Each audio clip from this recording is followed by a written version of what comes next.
Blood soaked through Clara Reynolds' dress as flames devoured everything she'd ever known. Her father lay dead in the ashes, murdered by men who wanted their land. She ran through the Wyoming darkness, certain death was hunting her, until a stranger's shadow fell across her path. Elias Grant, the cowboy who would change everything, dismounted in silence. That night, for the first time in her 19 years, Clara would sleep beside a man. He asked for nothing. He gave her everything.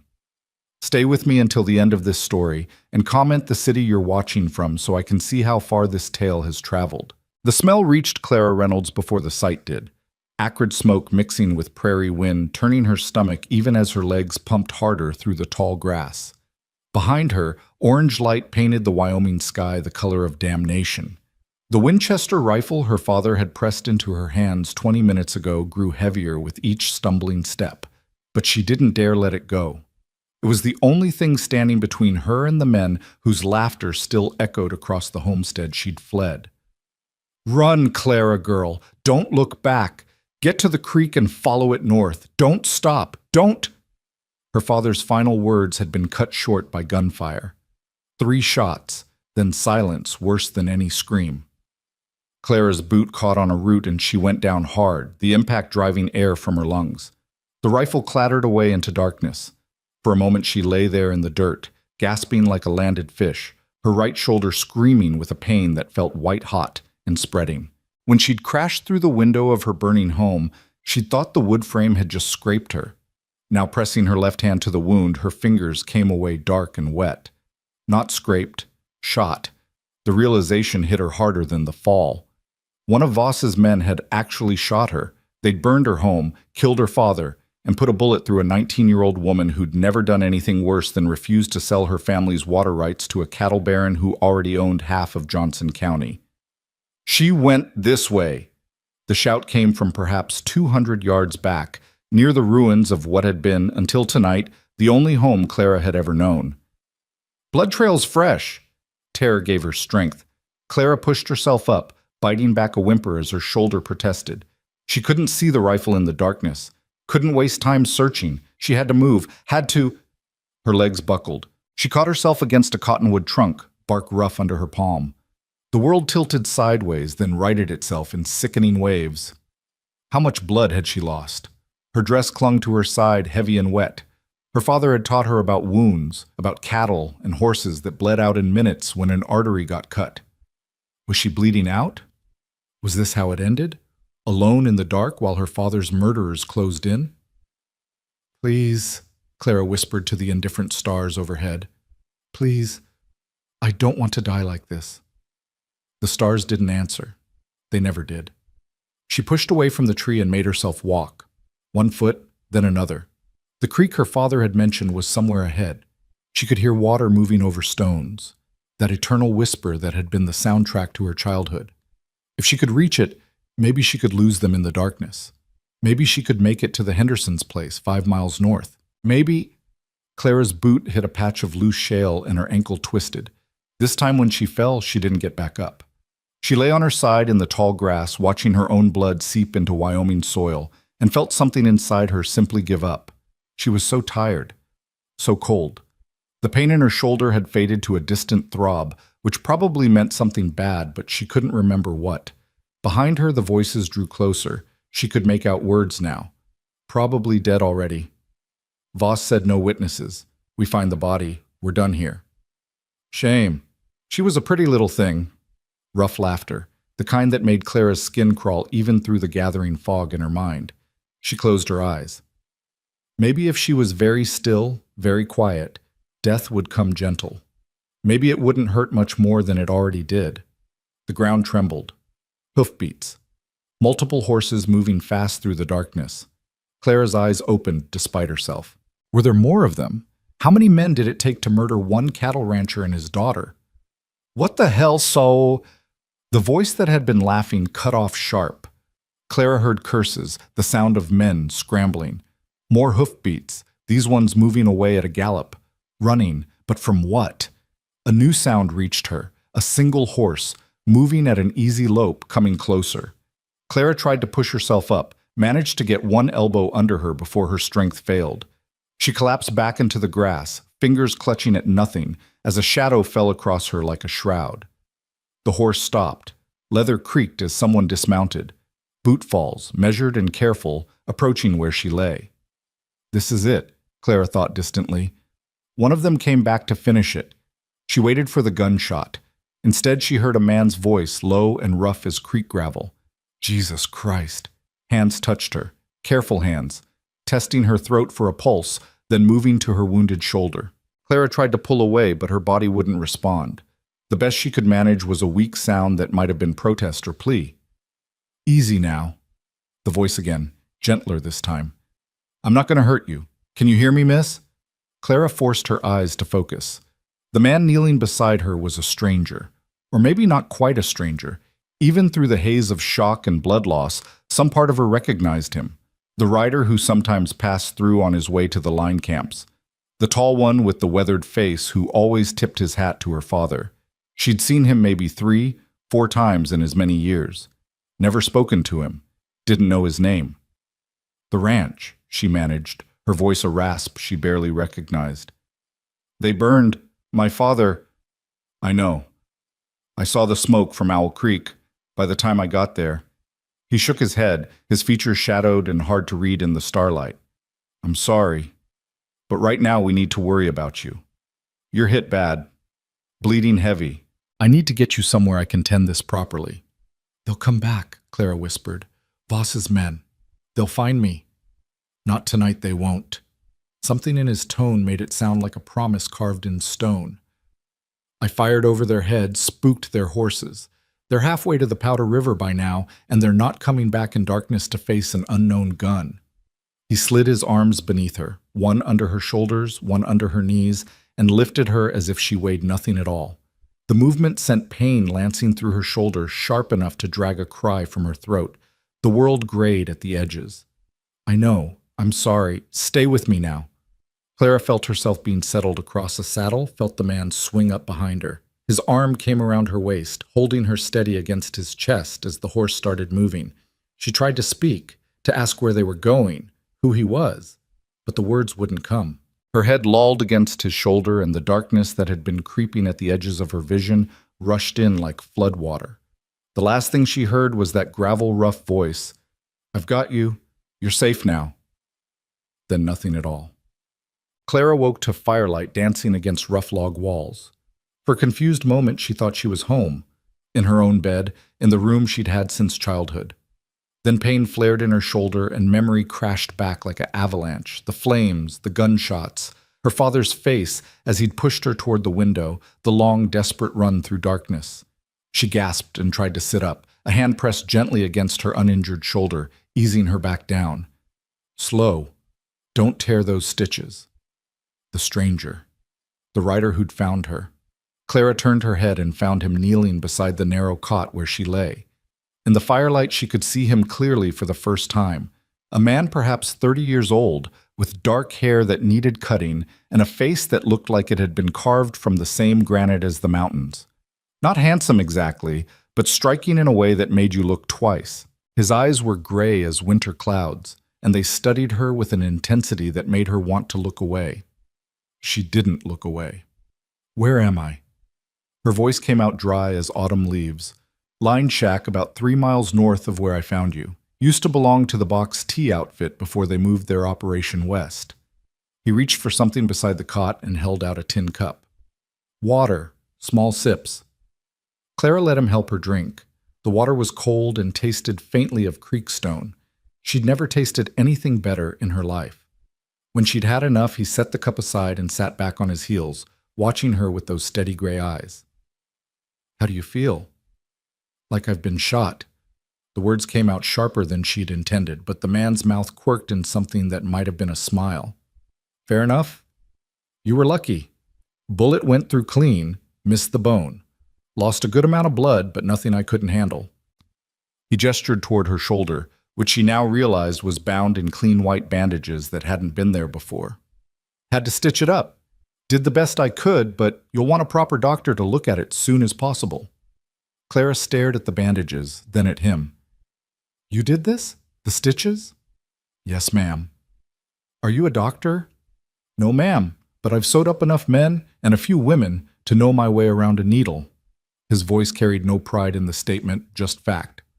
Was a marshal down in New Mexico territory for a time. Before that, cavalry surgeon's assistant during the Indian campaigns. You learn what you need to learn. A marshal. That explained the steady hands, the calm in crisis. Clara tried to process this information through the fog still lingering in her mind. She was in a line shack 3 miles from her destroyed home, alone with a stranger who said he'd been a lawman. She should probably be afraid. Should probably be demanding he take her to town, to people she knew, to safety. But she'd been in his arms for 3 miles through darkness, and he hadn't hurt her, had in fact saved her life. And there was something in his face, something weary and honest, that made her instincts quiet their warnings. "What's your name?" she asked. "Elias Grant." "I'm Clara Reynolds. My father was—" Her voice broke. She had to swallow hard before continuing. "Thomas Reynolds. The ranch they burned, that was ours." "I know." Elias's face didn't change, but something shifted in his eyes. Recognition. Sorrow. "I'm sorry for your loss, Miss Reynolds. Your father was a good man. Traded with him a few times when I was working for the Box T." Clara nodded, not trusting herself to speak. If she started crying now, she might never stop. And she needed to think, needed to understand what had happened and why. "It was Voss," she said, her voice harder now. "Randall Voss and his men.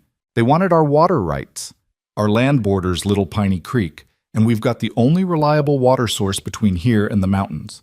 Voss has been trying to buy us out for 2 years. My father kept refusing. So Voss decided to take it by force." Elias's tone was neutral, but his jaw tightened. "That tracks. Voss isn't known for accepting no as an answer."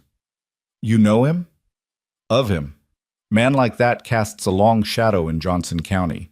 Owns the Circle 5, biggest spread in the territory.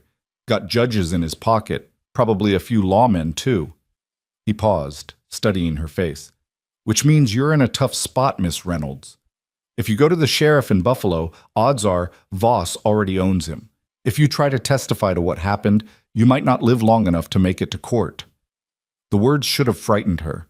Instead, they lit something hot and sharp in Clara's chest. "So he just gets away with it? Murders my father and burns our home and faces no consequences?" "I didn't say that." Elias stood and moved to the fireplace, adding wood to the flames. "But you need to be smart about this. Going up against Voss head-on is suicide.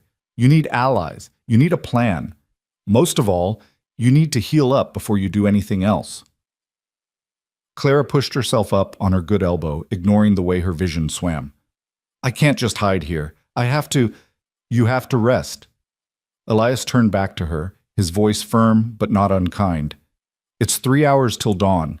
You've lost enough blood to put most men on their backs for a week. Your body needs time to recover, and this shack is as safe a place as any for tonight." "And tomorrow?" "Tomorrow we figure out next steps. You have family? Anyone you can go to?" Clara thought of her mother's sister in Haven Creek, up in the Medicine Bow Mountains. Aunt Ida, who ran a boarding house and had offered Clara a place a dozen times over the years. Clara had always refused, not wanting to leave her father alone on the ranch. Now her father was dead and the ranch was ash, and refusing seemed like the stupidest decision she'd ever made. "My aunt," she said quietly. "Ida Raymond. She runs a boarding house in Haven Creek." Elias nodded. "I know the place. It's a hard 3 days ride from here. 4 if we take the safe routes. Mountain trails, most of it. You up for that kind of travel?" "Do I have a choice?" "No, ma'am. Not really." He moved back to the cot and crouched beside her. "But I need to know you can handle it.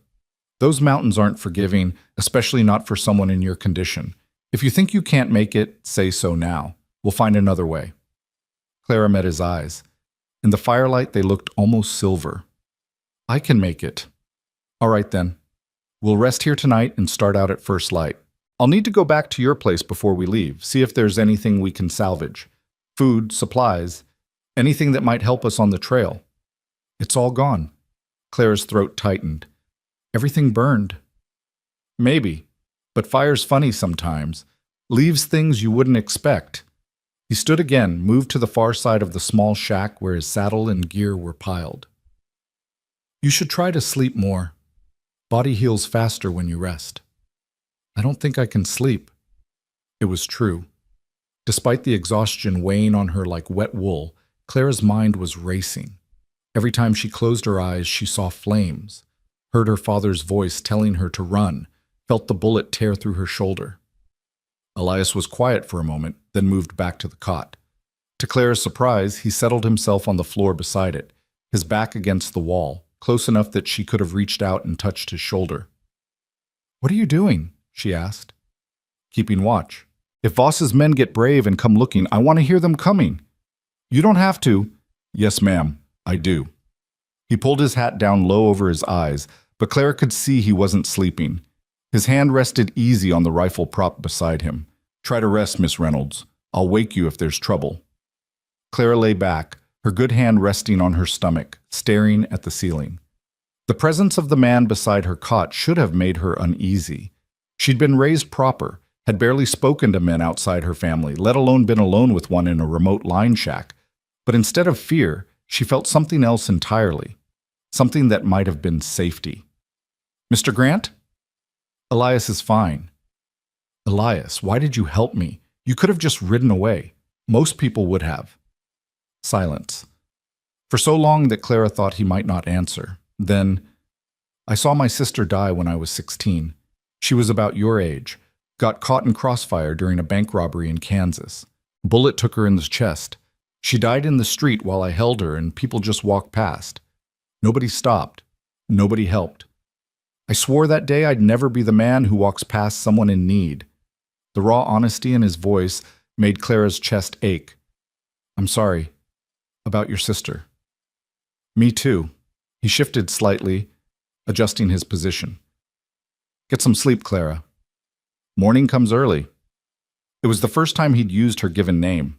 She should have corrected him, insisted on propriety. Instead, she found it oddly comforting, one small kindness in a night of horror. Clara closed her eyes. She didn't expect sleep to come, but exhaustion had other ideas. Her last conscious thought was awareness of the man beside her cot, solid as stone, standing watch while she finally let herself drift. When she jerked awake sometime later, she didn't know how long, couldn't tell in the darkness. Her heart was hammering and tears streaked her face. The nightmare had been vivid. Her father's face, the flames, the laughter of the men hunting her. "Easy." Elias's voice came from the darkness beside her, low and calm. "You're safe. Just a dream." Clara's breath came in ragged gasps. She couldn't seem to slow it down, couldn't stop the shaking that had seized her limbs. Without thinking, she reached out blindly and found his arm, solid, real, anchoring her to something besides the nightmare. "I can't." She couldn't finish the sentence, couldn't explain the terror that had her in its grip. Elias didn't ask her to explain. He simply moved closer, sitting on the edge of the cot now, his presence a bulwark against the dark. "Focus on breathing. In through your nose, out through your mouth. That's it. You're doing fine." She tried to follow his instructions, tried to calm the racing of her heart. It took long minutes, but gradually the panic receded. Gradually, her breathing evened out. But the shaking wouldn't stop, and the cold had sunk so deep into her bones that her teeth chattered. "Shock," Elias said quietly, as if diagnosing a patient. "Your body's catching up to what happened. You need warmth." He hesitated, then added, "I can build up the fire, or..." "Or?" Clara managed through chattering teeth. "Or I can sit beside you. Body heat works faster than fire. But I won't do anything improper, Miss Reynolds. You have my word." Clara should have said no, should have insisted on propriety, on the rules she'd been raised to follow. But she was so cold and so scared, and the thought of facing the night alone made something in her chest crack open. "Please," she whispered. Elias moved carefully, settling himself on the cot beside her, his back against the wall. He didn't pull her close, didn't do anything except sit there, solid and warm, close enough that his presence pushed back the worst of the cold. Clara turned toward him without quite meaning to, her uninjured side pressed against his. She felt his arm come around her shoulders, carefully, respectfully, and then his warmth surrounded her like a blanket. "Sleep," he said quietly. I've got you." For the first time in her 19 years, Clara Reynolds fell asleep beside a man. He didn't ask for anything she wasn't ready to give. He didn't take anything she didn't offer. He simply held her through the darkest hours of the worst night of her life and kept the nightmares at bay with his presence. When she woke again, gray dawn light was seeping through the cracks in the shack's walls. Elias was still beside her, still awake, still keeping watch. Their eyes met in the growing light. "Thank you," Clara said softly. Elias nodded once. "We should move soon. Sun's up means Voss's men will be too. You ready to ride?" Clara thought of her father, of her burned home, of the 3-day journey ahead through mountain wilderness with a stranger who'd become something more in the space of one night. She thought of her aunt in Haven Creek and the testimony she'd give against Randall Voss if it was the last thing she ever did. "I'm ready," she said. And she was. The morning air bit cold as they left the line shack behind, frost glittering on the prairie grass like scattered diamonds. Clara sat in front of Elias on his bay gelding, her body stiff from pain and the awkwardness of their position. His arms stayed firm around her waist, keeping her steady in the saddle, and she tried not to think about how close they were or how improper this would look to anyone who saw them. Propriety seemed like a luxury she could no longer afford. They rode in silence for the better part of an hour, the horses' hooves muffled on the soft earth. Behind them, a column of smoke still rose from what had been the Reynolds ranch, thinner now, just gray wisps against the brightening sky, but visible for miles. Clara forced herself not to look back. Looking back wouldn't change anything, wouldn't bring her father home or rebuild the house her grandfather had constructed with his own hands 40 years ago. "We'll swing by your place quick," Elias said, his voice low near her ear. "Stay mounted while I check what's left. If I see any sign of Voss's men, we run. Understood?" "Understood." Clara's throat felt tight. "But I need something. If anything survived." "What's that?" "My mother's Bible. It was in the sideboard in the front room. She died when I was 8. That Bible is all I have left of her." Elias was quiet for a moment, then nodded. "I'll look for it. No promises, but I'll look." 20 minutes later, they crested a low rise, and Clara's destroyed home came into view. In daylight, the devastation looked even worse. Blackened timbers jutting up like broken bones, the stone chimney standing alone amid the ruins like a gravestone. The barn had collapsed entirely, just a heap of charred wood. The chicken coop was gone. Even the vegetable garden her father had so carefully tended showed boot prints and destruction, as if Voss's men had made a point of trampling it. Clara's eyes burned, but she wouldn't let herself cry. Not yet. Not while Elias was watching. He guided the horse in a wide circle around the property, his eyes constantly scanning for movement. When he seemed satisfied they were alone, he dismounted and handed her the reins. "Stay ready to run," he said quietly, then moved toward the ruins with his rifle in hand. Clara watched him pick through the wreckage with quick efficiency, moving debris with his boot, occasionally bending to examine something more closely. The morning sun caught on what was left of the front room, just pieces of the sideboard scattered among ash and fallen beams. Elias crouched there for several minutes, carefully shifting through the destruction. When he stood and turned back toward her, he was carrying something wrapped in his bandana. He swung back into the saddle behind her and placed the bundle in her lap without a word. Clara unwrapped it with shaking hands. The Bible's leather cover was scorched, and one corner had burned away completely, but the pages inside were mostly intact, protected by the heavy sideboard that had fallen over it. She opened it carefully and found her mother's handwriting on the inside cover, Sarah Reynolds, 1851, still legible despite water damage and smoke stains. "Thank you," she whispered, clutching the Bible to her chest with her good arm. Elias's response was to nudge the horse into motion, turning them away from the ruins. "We need to move. Those tracks around the property are fresh, no more than a few hours old. Voss's men came back at first light, probably looking for your body." A chill ran down Clara's spine that had nothing to do with the morning cold. "They'll realize I'm not there. Already have, most likely, which means they'll be looking for you." He urged the horse into an easy lope, heading northwest toward the mountains visible on the horizon. "We need to put distance between us and them. Fast as we can while still being careful with your shoulder." "How long until we reach Haven Creek?" 3 days if we push hard and the weather holds, 4 if it doesn't, or if we run into trouble. He paused, then added, You hurting? Tell me truth. Clara considered lying, then decided against it. Yes, but I can manage. We'll stop in a few hours. Let you rest. For now, try to relax against me. Fighting the horse's movement is just going to make the pain worse. It went against everything Clara had been taught about proper behavior between unmarried men and women, but she was too tired and hurt to care anymore. She let herself lean back slightly against Elias's chest, and immediately the jarring of the horse's gait became easier to bear. They rode through country Clara had never seen before, Elias keeping them off the main trails, following creek beds and deer paths that wound through increasingly rough terrain. By mid-morning, they'd climbed high enough that prairie gave way to pine forest, the air turning crisp with mountain cold. Clara's shoulder throbbed with each of the horse's steps, and despite her best efforts, she couldn't stop the occasional whimper when pain spiked particularly sharp. Almost there, Elias said each time, his voice steady. Just a little further. When they finally stopped, the sun was high overhead, and Clara felt dizzy with exhaustion and pain. Elias dismounted first, then lifted her down with careful hands. Her legs nearly buckled when her feet touched ground. Easy. His hand stayed on her waist, steadying her. Let's get you sitting down.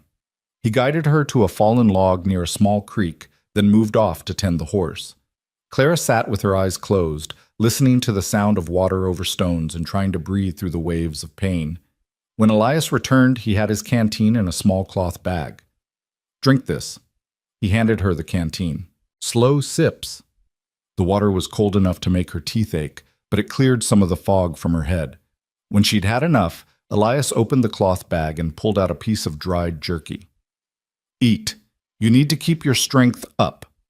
Clara took the jerky but couldn't make herself bite into it. Her stomach rolled at the thought of food. I'm not hungry. Don't care. Eat anyway. Your body needs fuel to heal. His tone left no room for argument. She forced herself to chew a small piece. It tasted like leather and salt, but she swallowed it down and took another bite. Elias nodded approval and moved to check the bandage on her shoulder. It's seeping some, he said, his fingers gentle against the cloth. Not bad, but we'll need to change it tonight. You got any fever? I don't know, maybe? He pressed the back of his hand to her forehead, then her cheek. His touch was completely impersonal, clinical, but Clara felt heat rise in her face anyway. Little warm, but nothing to worry about yet. We'll watch it. You've done this before. It wasn't a question. Too many times.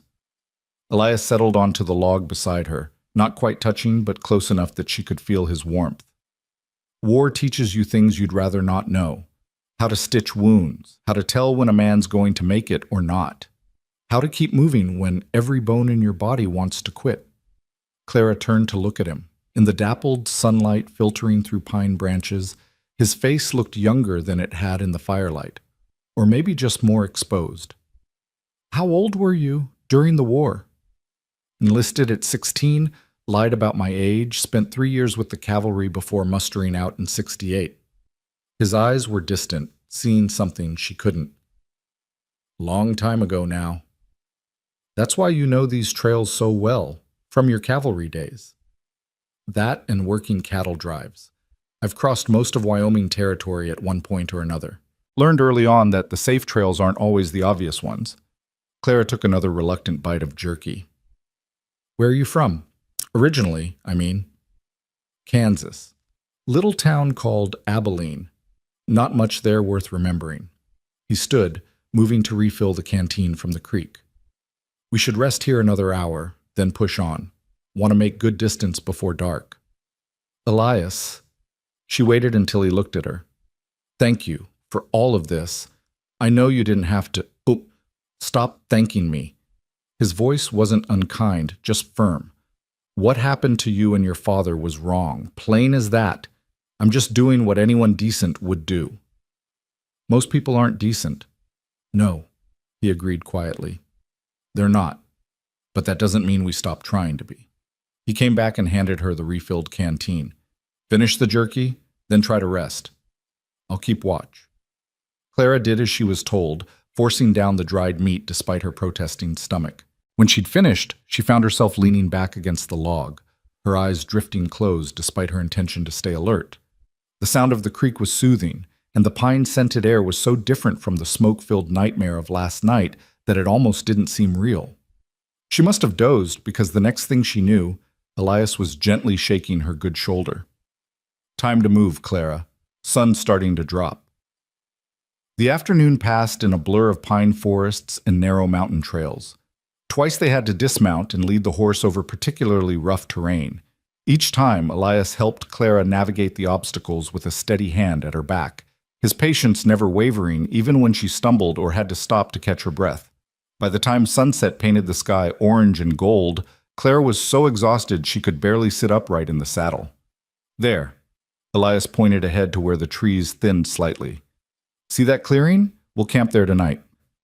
The clearing was small but sheltered, with a rock overhang that would provide some protection if it rained. A thin stream ran along one edge, barely more than a trickle, but enough for water. Elias helped Clara down from the horse and got her settled on a flat patch of ground while he tended to the animal and built a small fire. "No coffee, I'm afraid," he said as he worked. "Don't want the smell carrying too far, but I've got more jerky and some hardtack that's only moderately lethal." Despite everything, Clara felt a smile tug at her lips. "Sounds delicious." Liar. But his tone was warm. "Here, eat what you can." They ate in silence as darkness settled over the mountains. The temperature dropped fast once the sun disappeared, and Clara found herself shivering despite the fire. Her shoulder ached with a deep, throbbing pain that made her nauseous, and her head felt fuzzy in a way that worried her. Elias noticed. He always seemed to notice. "Fever's climbing. Come here." He moved to sit with his back against the rock face and gestured for her to join him. When Clara hesitated, he raised an eyebrow. "We did this last night and you survived. Stop being stubborn and get over here before you freeze." She went, settling carefully beside him. He wrapped his coat around both of them, his arm coming around her shoulders to hold the fabric in place. The warmth was immediate and desperately welcome. "Better?" he asked. "Yes. Thank you." Clara leaned her head against his shoulder without thinking, then stiffened. "I'm sorry, I shouldn't—" "Clara," he cut her off gently. "We're 3 days from anywhere. You're hurt and feverish, and there's a cattle baron's men somewhere behind us who'd like nothing more than to see you dead. I think we can dispense with worrying about propriety, all right?" "All right," she whispered. They sat quiet for a while, watching the fire burn down to embers. Above them, stars emerged in impossible numbers, far more than Clara had ever seen from the ranch. The Milky Way stretched across the sky like a river of light. "My mother used to tell me stories about the stars," Clara said softly. "Said they were campfires of our ancestors, watching over us. I always thought that was silly. Now, I'm not so sure." "Your father ever remarry?" Elias asked. "After your mother passed?" "No. He said she was the only woman for him, that some people only get one great love in their life, and he'd already had his." Claire's voice caught. "He was lonely, though.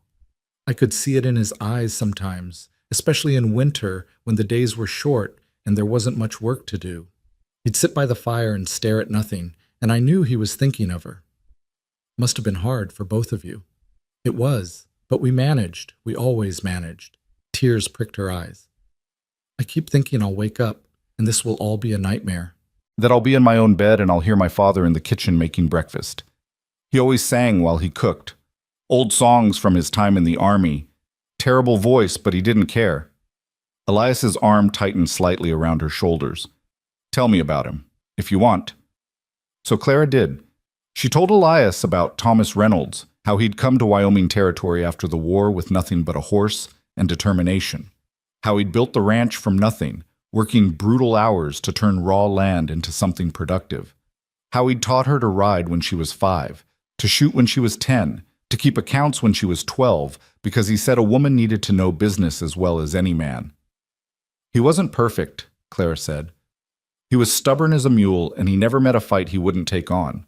But he was good, truly good.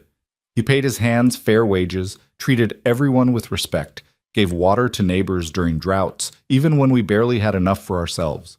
That's why Voss hated him. My father wouldn't bend, wouldn't compromise his principles for money or an easy life. Sounds like you take after him. I hope so. Clara closed her eyes, letting herself sink deeper into Elias's warmth. Elias, what happens if we get to Haven Creek and Voss finds us there? We'll deal with it if it happens. Your aunt's place. It's in the mountains, harder to get to. Voss's reach doesn't extend as far up there. You'll be safer than you were on the plains. But not completely safe. No, he admitted. Not completely, but safer. And that's what we need right now. Time for you to heal. Time to figure out our next move. Our? Clara tilted her head to look up at him. You're planning to stay? Elias was quiet for a moment, his eyes on the dying fire. I haven't decided yet, but I'm not going to leave you defenseless if Voss comes calling. That much I know. Something warm bloomed in Clara's chest that had nothing to do with fever. Why are you doing this, really? It can't just be about your sister. Can it? You could have taken me to town, dropped me with the sheriff or a doctor, and washed your hands of the whole thing. Instead, you're riding 3 days into the mountains with a half-dead woman and making yourself a target for Randall Voss's men. Why? Elias looked down at her, his gray eyes unreadable in the firelight. Maybe I'm tired of watching bad men win. Maybe I spent too many years enforcing laws that only seem to protect people with money and power. Maybe... He stopped, shook his head. It doesn't matter why. I'm here. That's enough.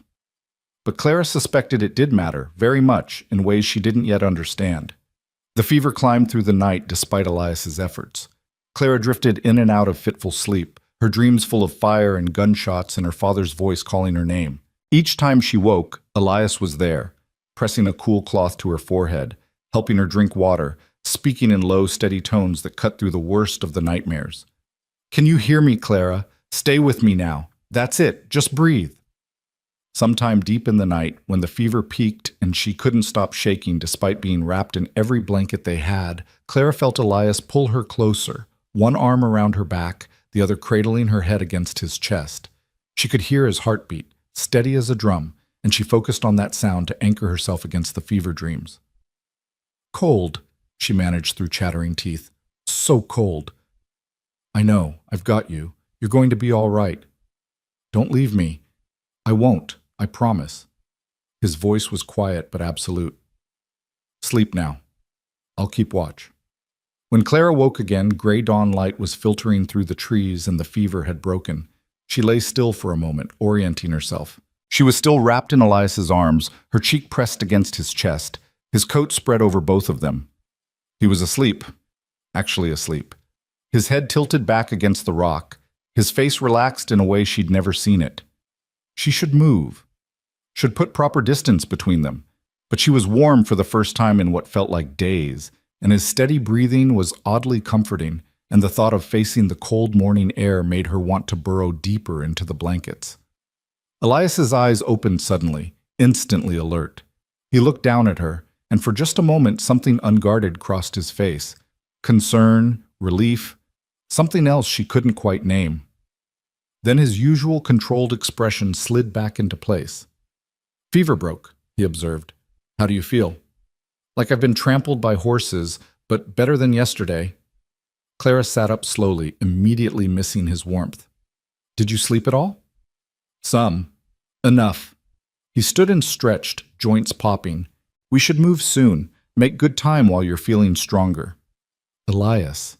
She waited until he looked at her. Thank you. For last night. Stop thanking me. No. Clara pushed herself to her feet, swaying only slightly. You keep saying that, but I won't stop. You could have left me to die in that grass. You could have taken me to town and forgotten about me. Instead, you've ridden into the middle of nowhere and sat up all night keeping me from burning up with fever. I'm going to thank you as many times as I damn well please. A smile ghosted across his face, the first real one she'd seen from him. Stubborn. Grateful. Both then. He began packing up their meager camp. Eat some jerky while I get the horse ready. We've got hard riding ahead. They pushed northwest through increasingly rugged country. The mountains rose higher around them, pine forests giving way to bare rock and alpine meadows. Twice they had to backtrack when trails proved impassable. Once they spent an hour hiding in a dense thicket while riders passed within a quarter mile. Voss's men, or just random travelers, Clara couldn't tell, but Elias wouldn't risk exposure. Late in the afternoon of that second day, they crested a rise and found themselves looking down into a narrow valley. At the bottom, beside a stream that sparkled in the sunlight, stood a small camp, just a single tent and the remains of a fire. "Wait here." Elias dismounted and moved forward on foot, rifle ready. Clara watched him approach the camp cautiously, saw him call out a greeting, saw a figure emerge from the tent. An old man. Even from a distance, Clara could see the white beard, the stooped shoulders. Elias spoke with him for several minutes, then turned and waved Clara forward.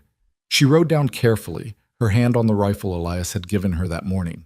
As she drew closer, the old man came into focus, ancient and weathered as the mountains themselves, with eyes that were sharp despite his age.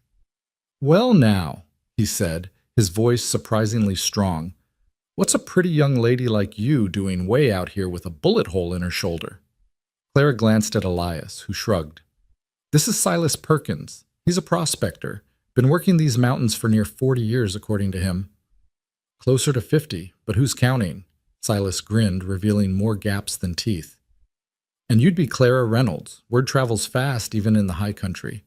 Heard about the fire at your pa's place. Heard you might be dead." "I'm not dead." Clara dismounted, accepting Elias's steadying hand. Obviously. Silas looked between them, his sharp eyes missing nothing. "You two heading to Haven Creek?" "Yes, sir," Elias said. "Know it?" "Know everything in these mountains. And I know the trails between here and there are crawling with Voss's men. They're offering a reward, $500 for information about Miss Reynolds here. Dead or alive, though I suspect Voss would prefer dead." Clara's blood went cold. $500, that's a fortune to most people in these parts, Silas finished. "But you're lucky. You ran into one of the few men in Wyoming territory who doesn't need Randall Voss's blood money." He gestured toward his tent. "Come on. Both of you look like you could use a hot meal and a few hours' rest. I've got stew on and bread baking. Not much, but it's honest food." "We can't impose," Clara started. "Nonsense. Any enemy of Randall Voss is a friend of mine. That bastard ran me off a perfectly good claim 10 years back, said it was on Circle 5 land even though I'd been working it for 5 years. Come on now, before the stew gets cold." The stew was venison and wild onions, thick and rich, and the best thing Clara had tasted in days. Silas's bread was heavy and slightly burned, but after 2 days of jerky and hardtack, it might as well have been from a fancy restaurant. Clara ate until her stomach felt near to bursting while Silas and Elias talked in low voices about trails and weather and the movements of Voss's men through the mountains. "They're watching the main trails," Silas said, "but there's an old game trail that runs north along Cascade Creek, then cuts west through Devil's Gap. Rough going, especially for a lady who's been shot, but it'll get you to Haven Creek without running into anyone who'd turn you over to Voss." "How rough?" Elias asked. "Some climbing. Few places you'll have to lead the horse. Nothing you can't handle if you're careful." Silas turned to Clara. "You up for it, miss?" Clara thought about her father, about justice, about making it to Haven Creek alive. "I'm up for it." "That's the spirit." Silas disappeared into his tent and emerged with a bundle wrapped in oilcloth. "Here, take this. It was my wife's before she passed. Blue dress, good wool. You can't go riding into Haven Creek looking like you've been dragged behind a horse. People will talk." Clara unwrapped the bundle carefully. The dress inside was faded but well made, with careful stitching and buttons that still shined. "I can't take your wife's dress." "You can and you will. Martha would have wanted it. She never could stand seeing a woman in need go without." Silas's voice was gruff, but his eyes were kind. "Besides, what am I going to do with it? Wear it myself? I'm too old and too ugly for blue." Despite everything, Clara laughed, the first real laugh since before the fire. "Thank you, Mr. Perkins. I'll take good care of it." "See that you do. And when you get to Haven Creek, you tell Ida Raymond that old Silas sent you. She and I go way back. She'll take good care of you." They rested at Silas's camp through the afternoon. Clara sleeping heavily while Elias and the old prospector talked. When she woke, the sun was lowering toward the western peaks, and Silas was sketching a map in the dirt with a stick. "Here's where you are now," he said, pointing. "Here's Cascade Creek.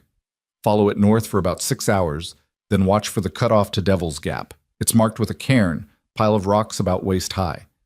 Don't miss it, or you'll end up in country too rough even for mountain goats."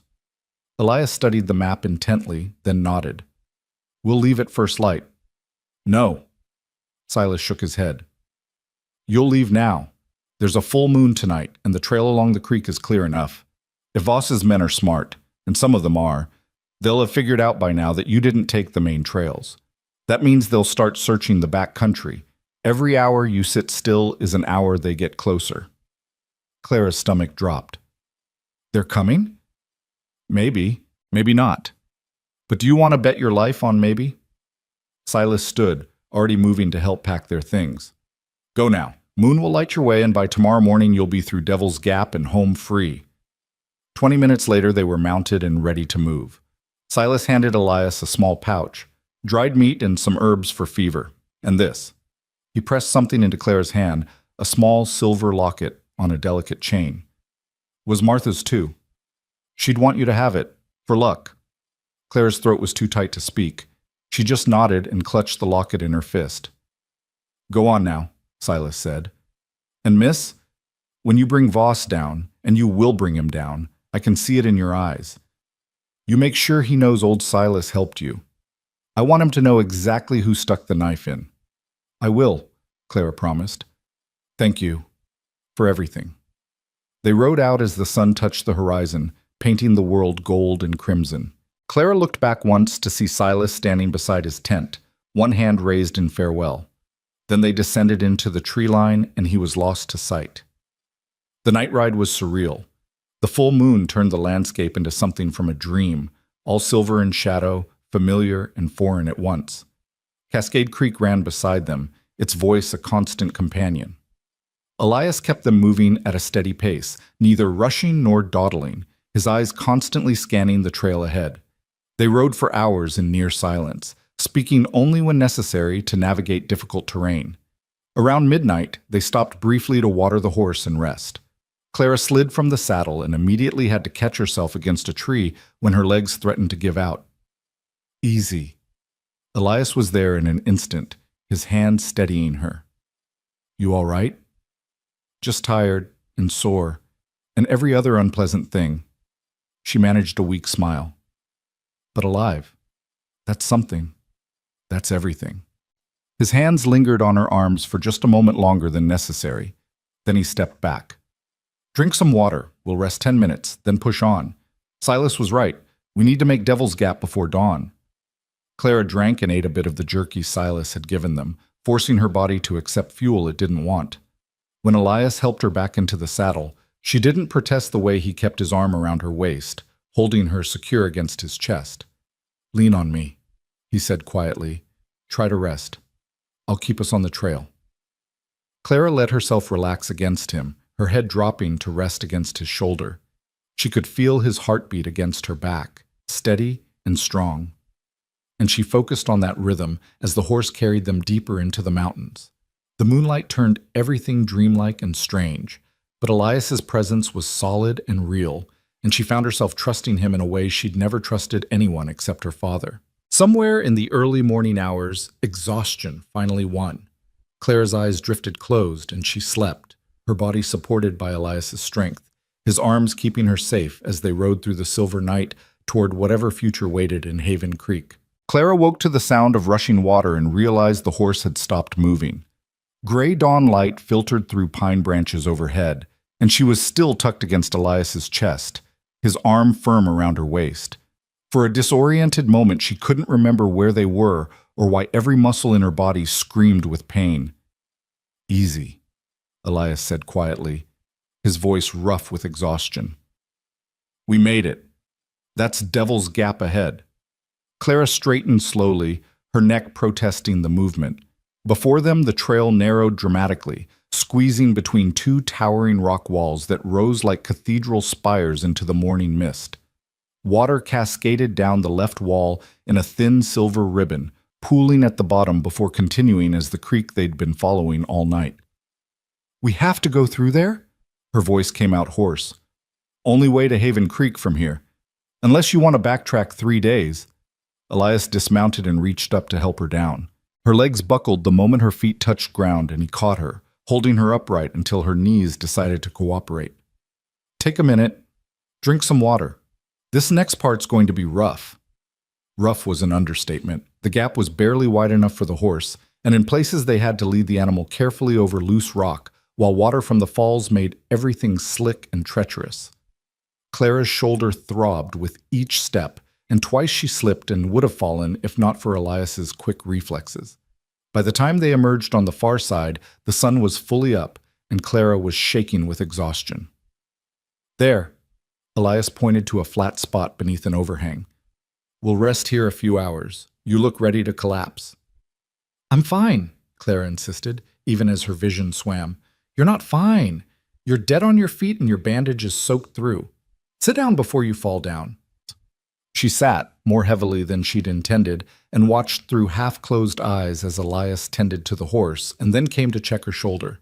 His fingers were gentle as he unwrapped the blood-soaked bandage, but she still had to bite back a cry when he exposed the wound.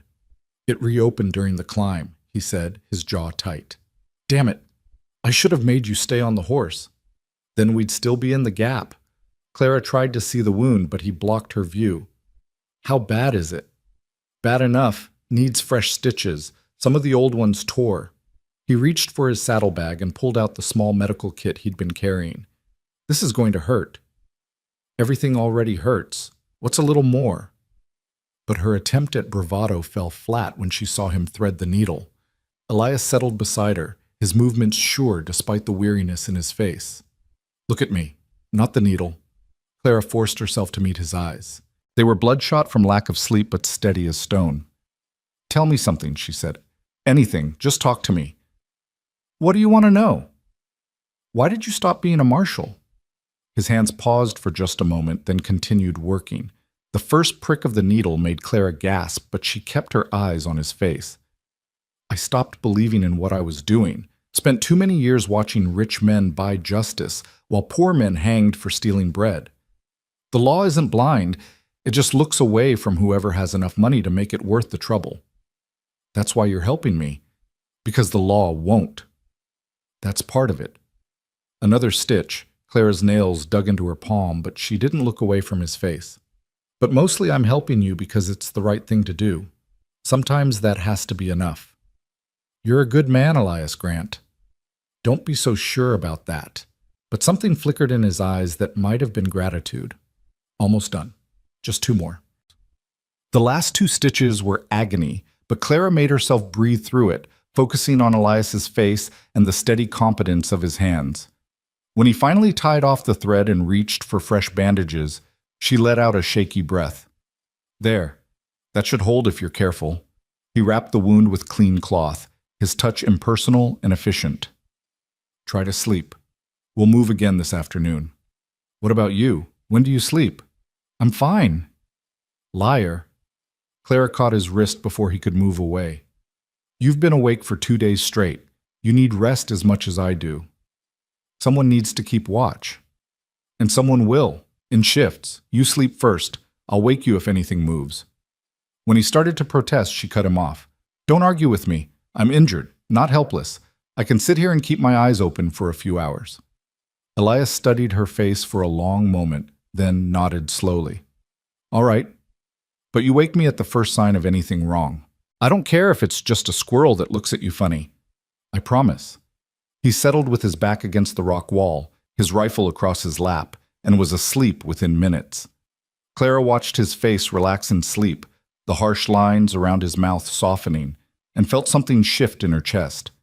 This man who owed her nothing had risked everything to keep her alive, had ridden through the night holding her safe against him, had sat up tending her fever and stitching her wounds with hands that were meant for guns but proved capable of such gentleness. The morning passed quietly. Clara kept watch as promised, her hand on the rifle Elias had taught her to use, though she saw nothing more threatening than a few deer picking their way down to the creek for water. When the sun reached its zenith and Elias still hadn't stirred, she let him sleep on. He'd earned the rest 10 times over. It was early afternoon when his eyes finally opened, instantly alert the way soldiers learn to wake. He looked at Clara, then at the sun's position, and his expression darkened. "You were supposed to wake me hours ago. You needed the sleep more than we needed to move." Clara kept her voice calm. "Nothing happened. No one came. We're fine." "That's not the point. The point is you're human, not a machine.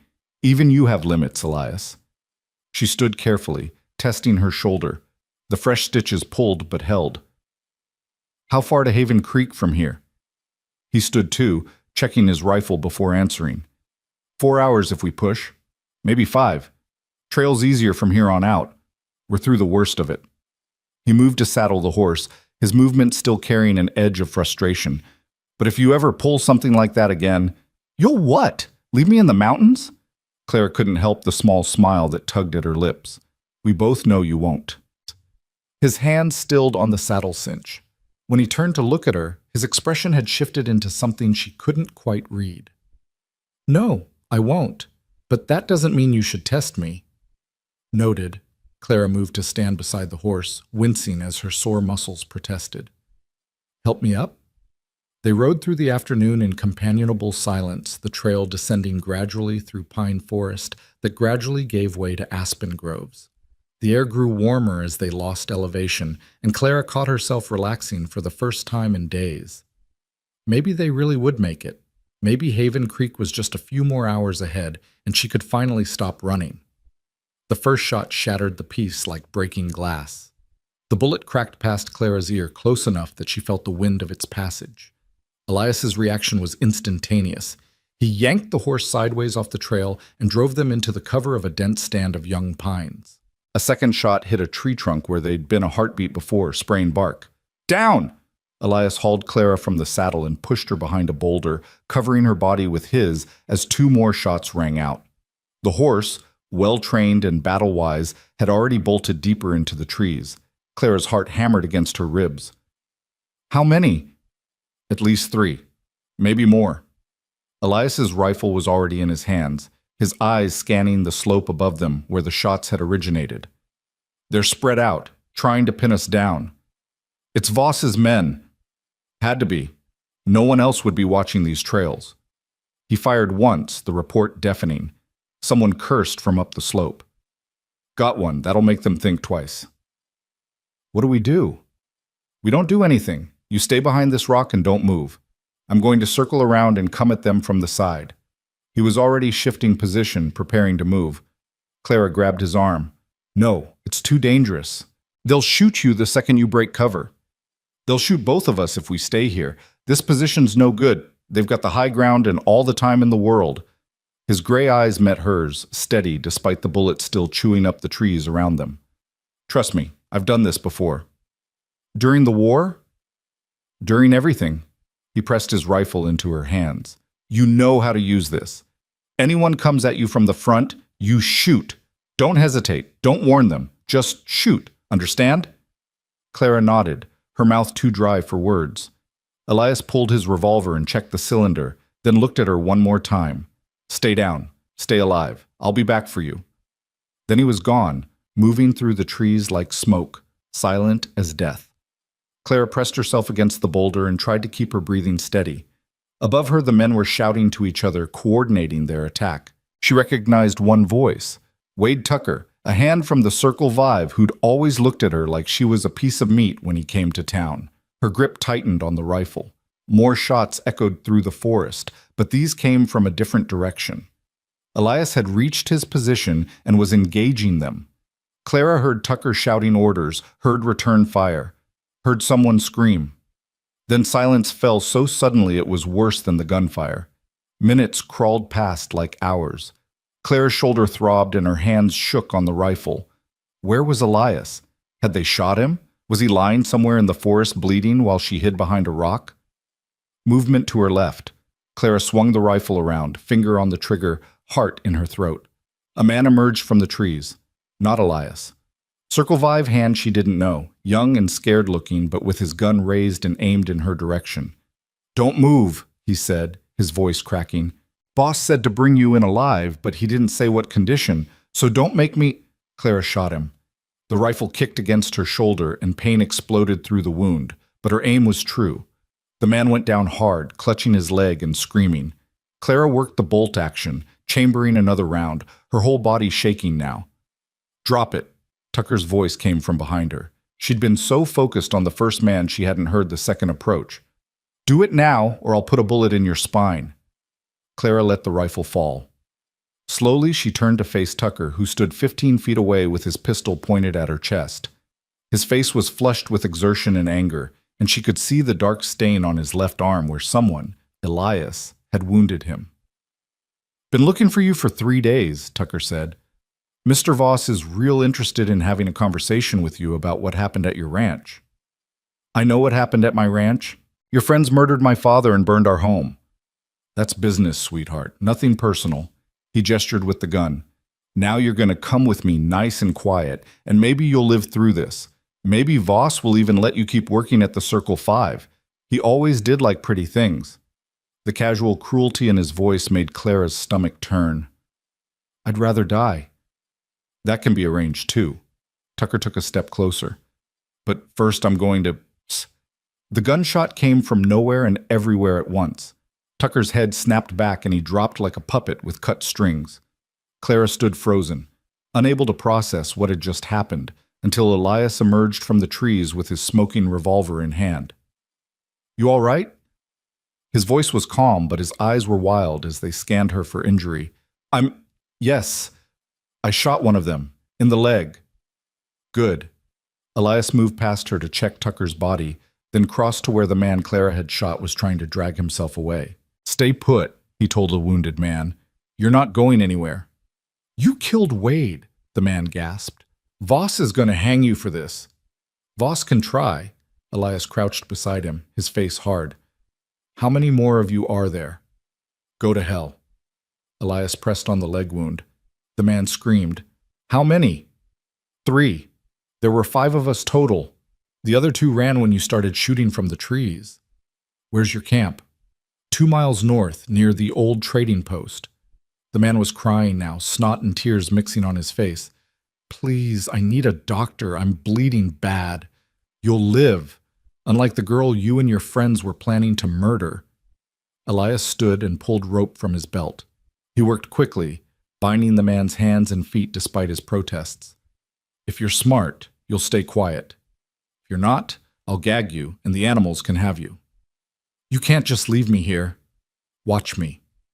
Elias returned to Clara and gently took the rifle from her trembling hands. Come on, we need to move before those other 2 grow a spine and come back. Clara let him guide her away from the scene of violence, her legs moving on autopilot. Behind them, the wounded man kept shouting threats and pleas until distance swallowed the sound. Elias found his horse easily. The animal had stopped just 100 yards into the forest and helped Clara mount before swinging up behind her. They rode hard for an hour, taking no chances, until Elias finally slowed the pace. Clara had been silent the entire time, her mind replaying the moment she'd pulled the trigger, the way the man had fallen, the blood. I shot him, she said suddenly. I actually shot a man. You defended yourself. There's a difference. Is there? He's lying back there bleeding because of me. He's lying back there bleeding because he chose to work for Randall Voss and hunt down a woman who'd already lost everything. Elias's voice was firm. You didn't start this, Clara. You're just trying to survive it. Don't let them make you feel guilty for that. Did you kill Tucker? Yes. Will there be trouble? Legal trouble? Not for shooting a man who is about to murder someone. Self-defense is still legal in Wyoming territory, even if everything else is bought and paid for. He paused. But this changes things. Voss knows you're alive now, knows you're heading to Haven Creek. He'll send more men, better men.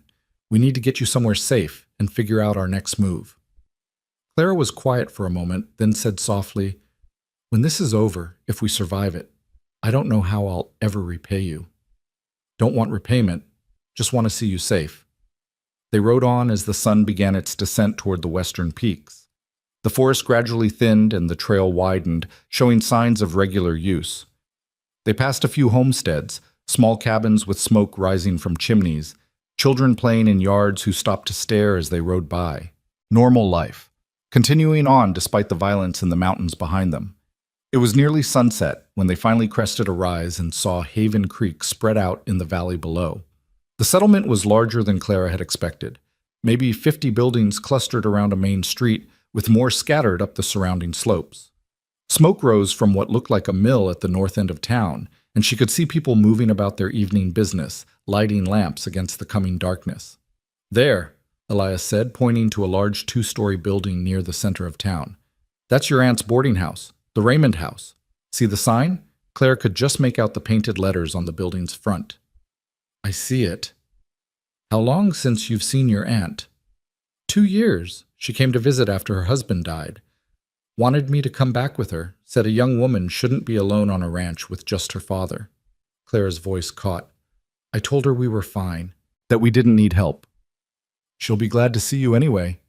"Will she? I'm bringing nothing but trouble to her door." "You're bringing yourself, that's enough." Elias urged the horse down the slope toward town. "Come on, let's get you to safety." They drew stairs as they rode down Haven Creek's main street. A tall, weathered man in trail-worn clothes and a young woman in a blood-stained dress, both looking like they'd ridden through hell itself. Clara kept her head up despite the eyes on them, despite the whispers that followed in their wake. Let them look. Let them wonder. She'd survived worse than gossip. The Raymond house was a solid structure of whitewashed clapboard with a wide front porch and windows that glowed warm with lamplight. Elias helped Clara down from the horse, and she had to catch herself against his arm when her legs protested. The long ride had taken its toll. Every muscle ached, her shoulder was on fire, and exhaustion pulled at her like an undertow. "I've got you," Elias said quietly, his arm going around her waist to steady her. "Let's get you inside." They climbed the porch steps together, Clara leaning more heavily on Elias than she wanted to admit. Before they could knock, the front door flew open and a woman stood silhouetted against the lamplight. Tall and substantial, with graying hair pulled into a severe bun and eyes that went wide with shock. Clara Reynolds, is that you?" "Hello, Aunt Ida." Clara tried to smile, but her face felt frozen. "I'm sorry to arrive unannounced, but we—" The word stuck in her throat. Where did she even begin? Ida crossed the porch in 3 quick strides and pulled Clara into her arms, careful of her injured shoulder. "My God, child, what happened to you? You're hurt. And your dress, is that blood?" She pulled back to look Clara in the face, then turned sharp eyes on Elias. "Who are you, and what have you done to my niece?" "Aunt Ida, no, he saved me. This is Elias Grant. Clara swayed on her feet and Elias's arm tightened around her. "Explanations can wait," he said. She needs a doctor and rest. In that order. Ida's expression shifted from suspicion to action in a heartbeat. "Inside, both of you. Clara, can you walk?" "I can manage." "Then manage this way. Second door on the left. That's the guest room closest to the stairs. Elias, was it? Get her settled while I fetch Doc Morrison. He lives 3 houses down." Ida was already moving, grabbing a shawl from a hook by the door. "Don't let her fall asleep until the doctor sees her. Head wounds can be tricky." "I don't have a head wound," Clara protested weakly, but Ida was already out the door and moving down the street at a pace that belied her age. Elias helped Clara through the boarding house's tidy parlor and down a short hallway to a small but immaculate room. A brass bed with a white coverlet dominated the space, flanked by a washstand and a chest of drawers. It was the most civilized place Clara had seen in 3 days, and the sight of it nearly made her cry. "Easy now." Elias guided her to sit on the edge of the bed. "Let me check that shoulder before the doctor gets here." He unwrapped the bandage with gentle efficiency, his face impassive even when fresh blood welled from where the stitches had torn during their desperate ride. The stitches didn't hold. All that bouncing around and then shooting that rifle, you've made a mess of it. "Will I live?" "Unfortunately for me, yes. You're too stubborn to die." But his tone was fond rather than critical. "Let me clean this up best I can. The doctor will do a better job, but I can at least stop the worst of the bleeding." Clara watched him work, noting the dark circles under his eyes, the lines of exhaustion in his face, the way his hands still stayed steady despite days without real rest. "You should sit down. You look ready to collapse." "I'm fine." "You're not fine." "The door burst open and Ida swept back in with a gray-haired man carrying a black leather bag. "Dr. Morrison, this is my niece Clara. She's been shot." The doctor moved to the bed with professional calm, nudging Elias aside. "How long ago?" 3 days, Elias answered. "Bullet went clean through the shoulder. I stitched it up, but she's torn some of them loose." Morrison examined the wound with practiced hands, asking questions about fever and bleeding while he worked. Clara answered mechanically, too tired to care about propriety or modesty, as the doctor cut away what remained of her blood-soaked dress to get better access to the injury. "You did good work," Morrison told Elias. "For a field job, anyway. Lucky she didn't lose the arm to infection." He reached into his bag for supplies. "This is going to need fresh stitches and a proper dressing. Miss Reynolds, I'm going to give you something for the pain first." "No." Clara shook her head firmly. "No laudanum. I need to stay alert."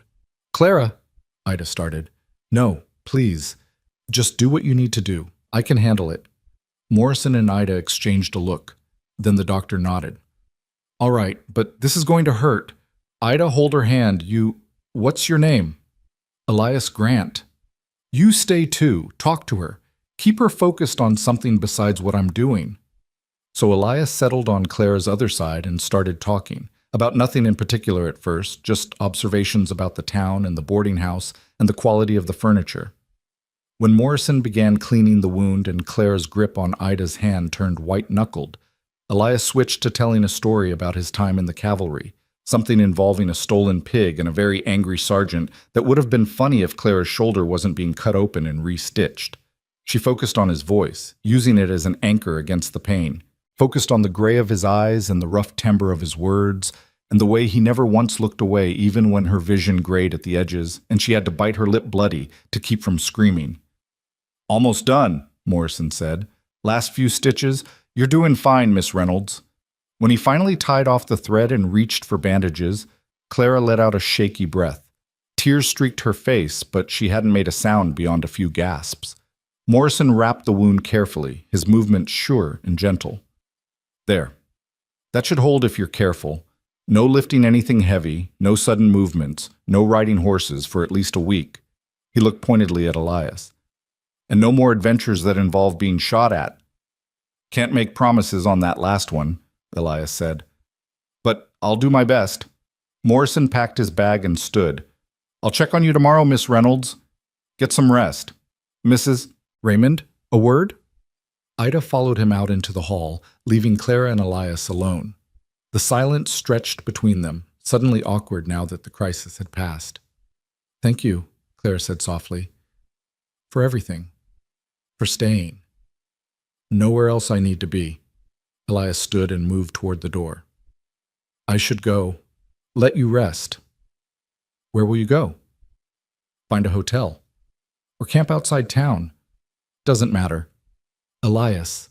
Clara caught his hand before he could leave. "Stay, please. There are rooms here. Aunt Ida runs a boarding house. You can't just ride off into the night after everything that's happened."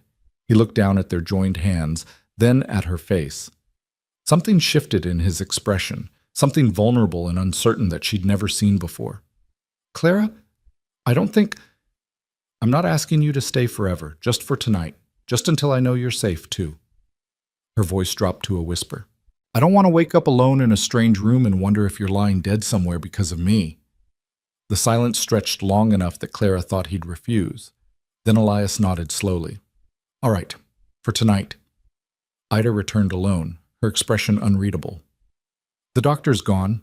Says you'll live, but you need proper rest and care." She turned to Elias.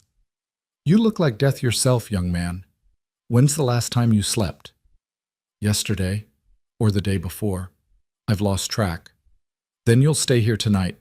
I have rooms available and you've clearly been looking after my niece." Ida's voice softened slightly. "I don't know what happened out there, but I can see you kept her alive. That earns you a bed and a hot meal. Come on, both of you. Kitchen's warm and I've got stew on. You can tell me everything while you eat." Over bowls of rich beef stew and fresh bread, Clara and Elias took turns explaining what had happened. The attack on the ranch, Thomas Reynolds' murder, Clara's flight through the darkness, their journey through the mountains. Ida listened in silence, her face growing harder with each detail, until Clara finished with the ambush that afternoon. "Randall Voss," Ida said, and the name came out like a curse. "That man is a cancer on this territory, and now he's murdered my brother-in-law and tried to kill my niece."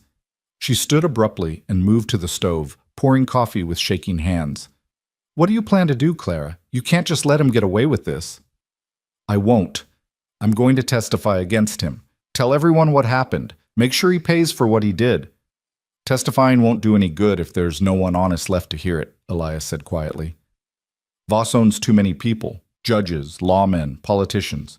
Your word against his, he'll make you out to be a liar or crazy with grief." "Then what do I do? Just hide here and let him win?" "You get proof, evidence, something that can't be bought or dismissed." Elias met her eyes across the table.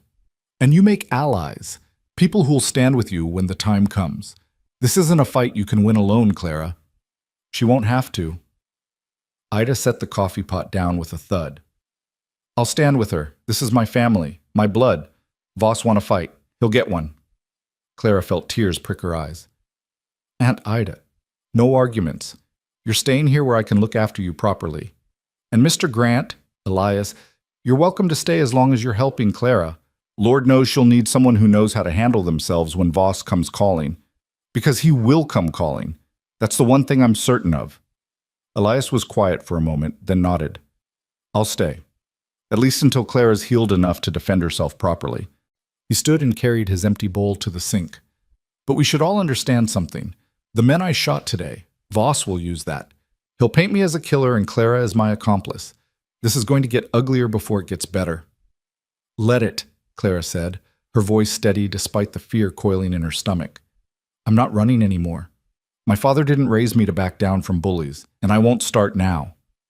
Ida smiled, the first genuine smile since they'd arrived. "There's the Reynolds blood showing through. Your father would be proud."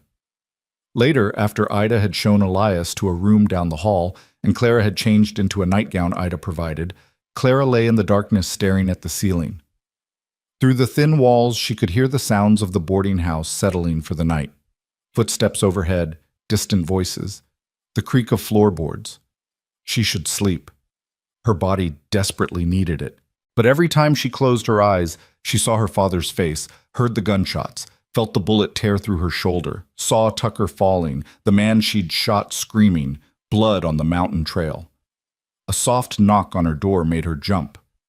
"Come in," she called, sitting up carefully. Elias stood in the doorway, fully dressed despite the late hour. "Saw your light still on. Thought you might need something." "Can't sleep. Every time I try, I just—" She couldn't finish the sentence. He understood anyway. He always seemed to understand. "It'll get easier. Not quickly, but it will. The first time is always the hardest."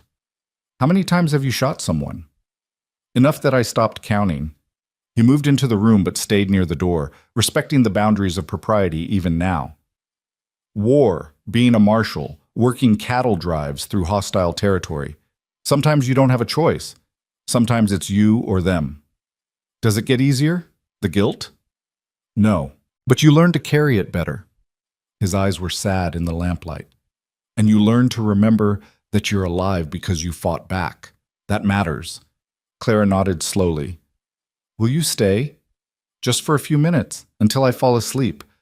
I know it's improper, but I'll stay." He settled into the chair by the window, close enough that she could see him but far enough to preserve decency. Clara lay back down and pulled the covers up to her chin, suddenly aware of how young she must look, how vulnerable in her borrowed nightgown with her hair loose around her shoulders. "Tell me something," she said quietly. "Something true." "Like what?" "I don't know, anything. I just want to hear your voice." Elias was quiet for so long she thought he wouldn't answer. Then, "My sister's name was Rachel. She was 15 when she died. Wanted to be a teacher. She used to make me practice reading with her. said I needed to learn more than just how to shoot and ride. After she died, I joined the cavalry because I didn't know what else to do with all that anger. Spent 3 years fighting and killing and coming home empty. The marshal job was supposed to give me purpose, make her death mean something. Didn't work out that way. Clara's throat tightened. I'm sorry. Me too. But meeting you, helping you, maybe that's what Rachel wanted me to find.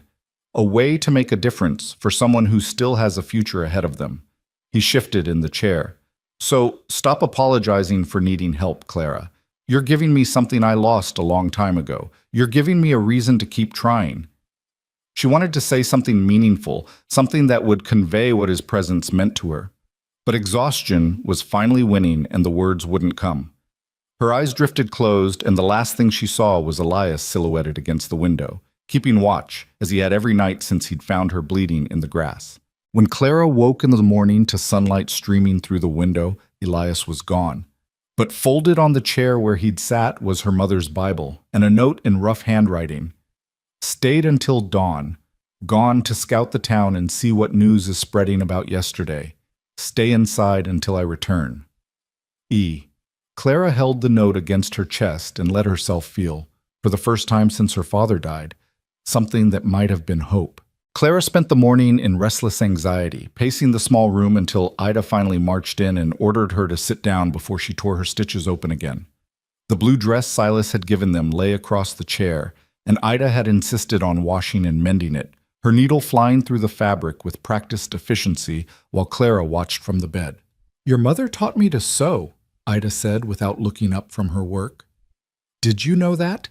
When I married your uncle and came west, I didn't know a whip stitch from a back stitch. Sarah sat with me every evening for a month until I could make a hem that wouldn't shame me in church. Clara hadn't known. There was so much about her mother she'd never learned, all those stories lost when Sarah Reynolds had died of pneumonia during Clara's 8th winter. Tell me about her, please. Father never liked to talk about her, said it hurt too much. Ida's hand stilled on the dress. Your mother was sunshine wrapped in human form. She could walk into a room and everyone would smile, even if they'd been miserable a moment before. She had this laugh, like bells, your father always said. And she loved him with everything in her, married him against her family's wishes because they said a soldier with nothing but ambition was no fit match for a merchant's daughter. She smiled at the memory. She never regretted it for a single day. Even when times were hard and money was scarce, she'd say she'd rather be poor with Thomas Reynolds than rich with anyone else. Tears slipped down Clara's cheeks. I miss her. Even after all these years, I still miss her. Of course you do, and now you're missing your father too. Ida set the dress aside and came to sit on the edge of the bed, taking Clara's hand in both of hers. I won't lie to you, child. This grief you're carrying, it's going to be heavy for a long time, but you're strong like they were.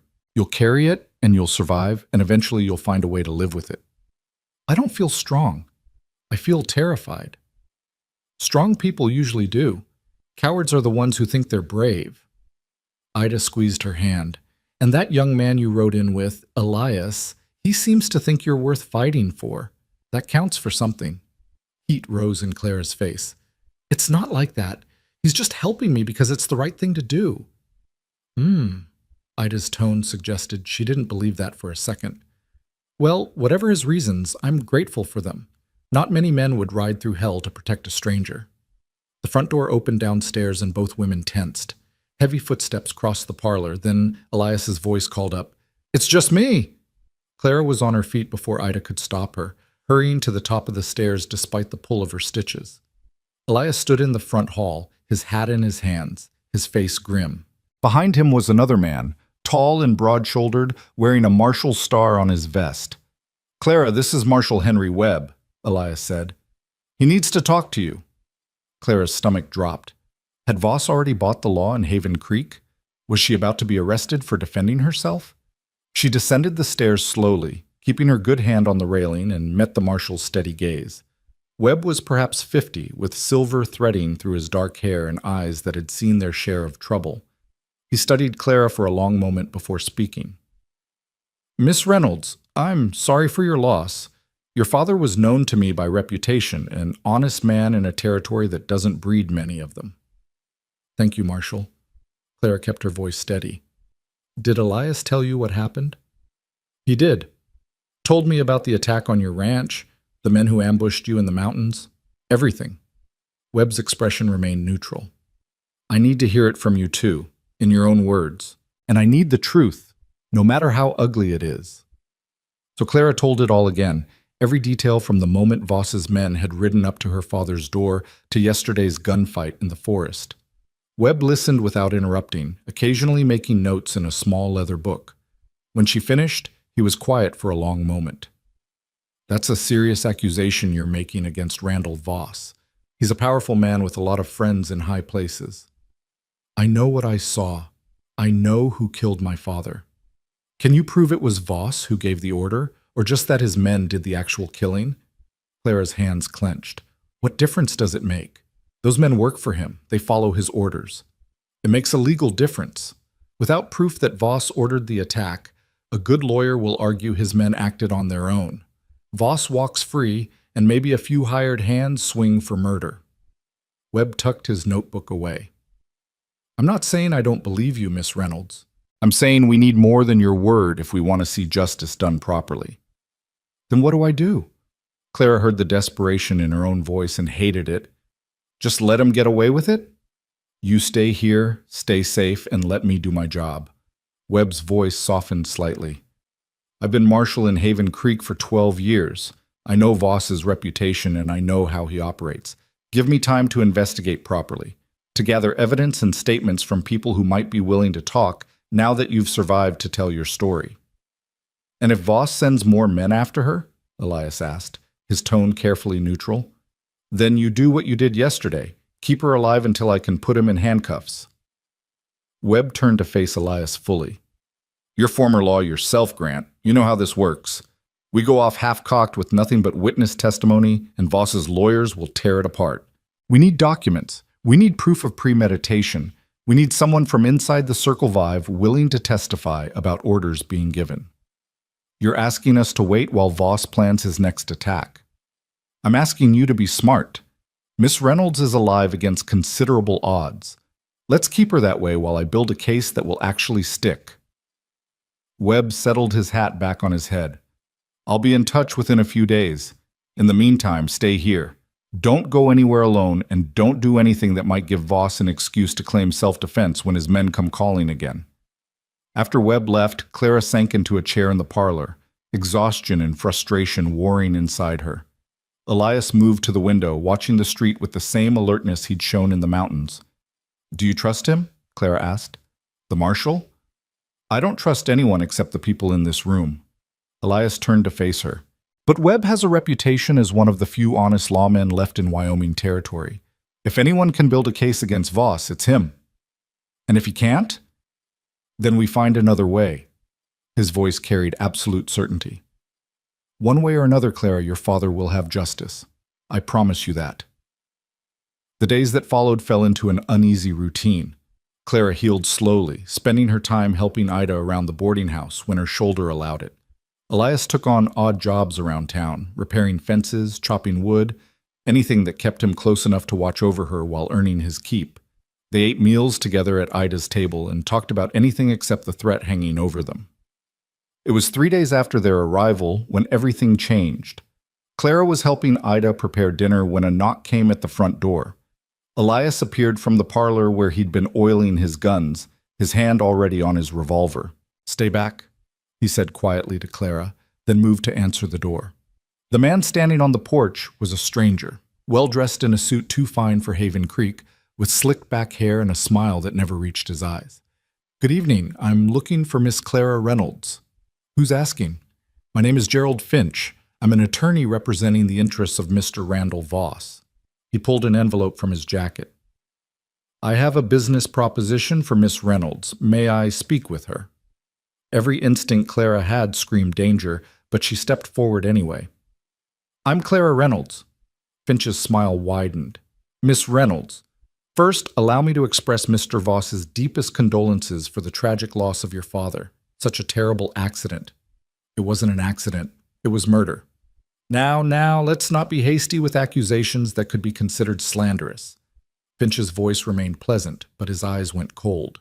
The fact is, your father's ranch has burned and the property stands vacant. Mr. Voss has authorized me to make you a generous offer, $5,000 for the land and water rights. That's well above market value, given the condition of the property.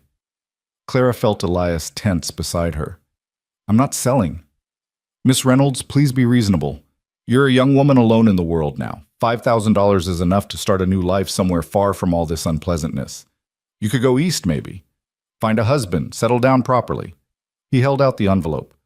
All you need to do is sign the deed over to Mr. Voss and the money is yours. Clean, simple, legal.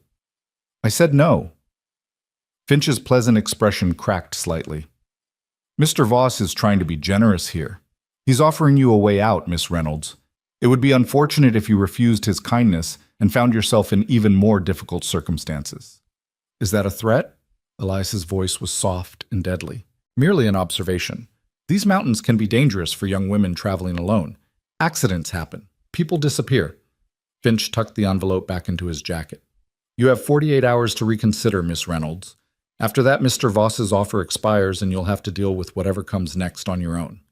He tipped his hat and walked away, leaving Clara and Elias staring after him. Ida appeared from the kitchen, her face white. That was a threat, plain as day. Yes. Clara's voice shook, but her spine was straight. He's giving me 2 days to sell or face consequences. We need to tell Marshal Webb, Ida said. Won't do any good. Elias closed the door and checked the locks. Finch was careful with his words. Nothing he said could be proved as a direct threat in court. He's a lawyer. He knows exactly how far he can push without crossing the line. Then what do? We wait, but we don't wait quietly. Elias turned to Clara, his expression grim. It's time to stop being defensive and start pushing back. Webb wants evidence? Let's get him evidence. Someone in Voss's organization has to have proof of what he ordered. Bills of sale, correspondence, something in writing that ties him directly to the attack on your ranch. How do we get something like that? We don't. But I know someone who might be able to help. Elias moved to grab his coat. There's a man in Buffalo, used to work for Voss as a bookkeeper before Voss fired him for asking too many questions about the Circle V's finances. If anyone knows where the bodies are buried, it's him. Buffalo is 2 days' ride from here, Ida said, and probably crawling with Voss's men. Which is why I'll go alone and fast. Stay off the main trails, be back within 4 days. He looked at Clara. You stay here with your aunt. Keep your head down and don't do anything foolish while I'm gone. Elias, no. It's too dangerous. If Voss's men catch you, they won't. I've been avoiding people who want me dead since I was 16. I know how to move through hostile territory. He settled his hat on his head. This is the best chance we have, Clara. Let me do this. Let us help. Marshal Webb's voice came from the doorway. He stood on the porch with 2 deputies flanking him. I heard Finch paid you a visit. Followed him here to make sure he didn't try anything stupid. Now I'm hearing you're planning to ride to Buffalo to dig up dirt on Voss? Elias's hand moved toward his gun, then stopped. How long were you listening? Long enough. And you're right about the bookkeeper, man named Samuel Price. I've wanted to talk to him for years but never had enough cause to make the trip official. Webb stepped inside uninvited. But if I had reason to believe Price had information about a murder and land theft, that would be different. That would be official business. You want to come with me? Elias sounded skeptical. I want to deputize you and send you with proper legal authority. You find Price, you get him to talk, and anything he says becomes official testimony I can use against Voss. Webb pulled a badge from his pocket. What do you say, Grant? Feel like being a lawman again? Elias stared at the badge for a long moment. Clara held her breath, watching emotions war across his face. Doubt, anger, something that might have been longing. Finally, he reached out and took the badge. All right. But I work my way. No interference. Agreed. Just bring me something I can use in court. Webb turned to Clara. Miss Reynolds, while he's gone, you stay here. My deputies will check on you twice a day. If Voss or any of his people come around, you send for me immediately. Understood? Clara nodded, her throat too tight for words. Webb and his deputies left, and suddenly it was just her and Elias and Ida in the parlor. The late afternoon sun slanted through the windows, painting everything gold. "When do you leave?" Clara asked quietly. "First light tomorrow. I'll need tonight to prepare and rest." Elias looked at her, his gray eyes serious. "Clara, if something goes wrong—" "Nothing will go wrong." "But if it does, you need to promise me you'll listen to Webb.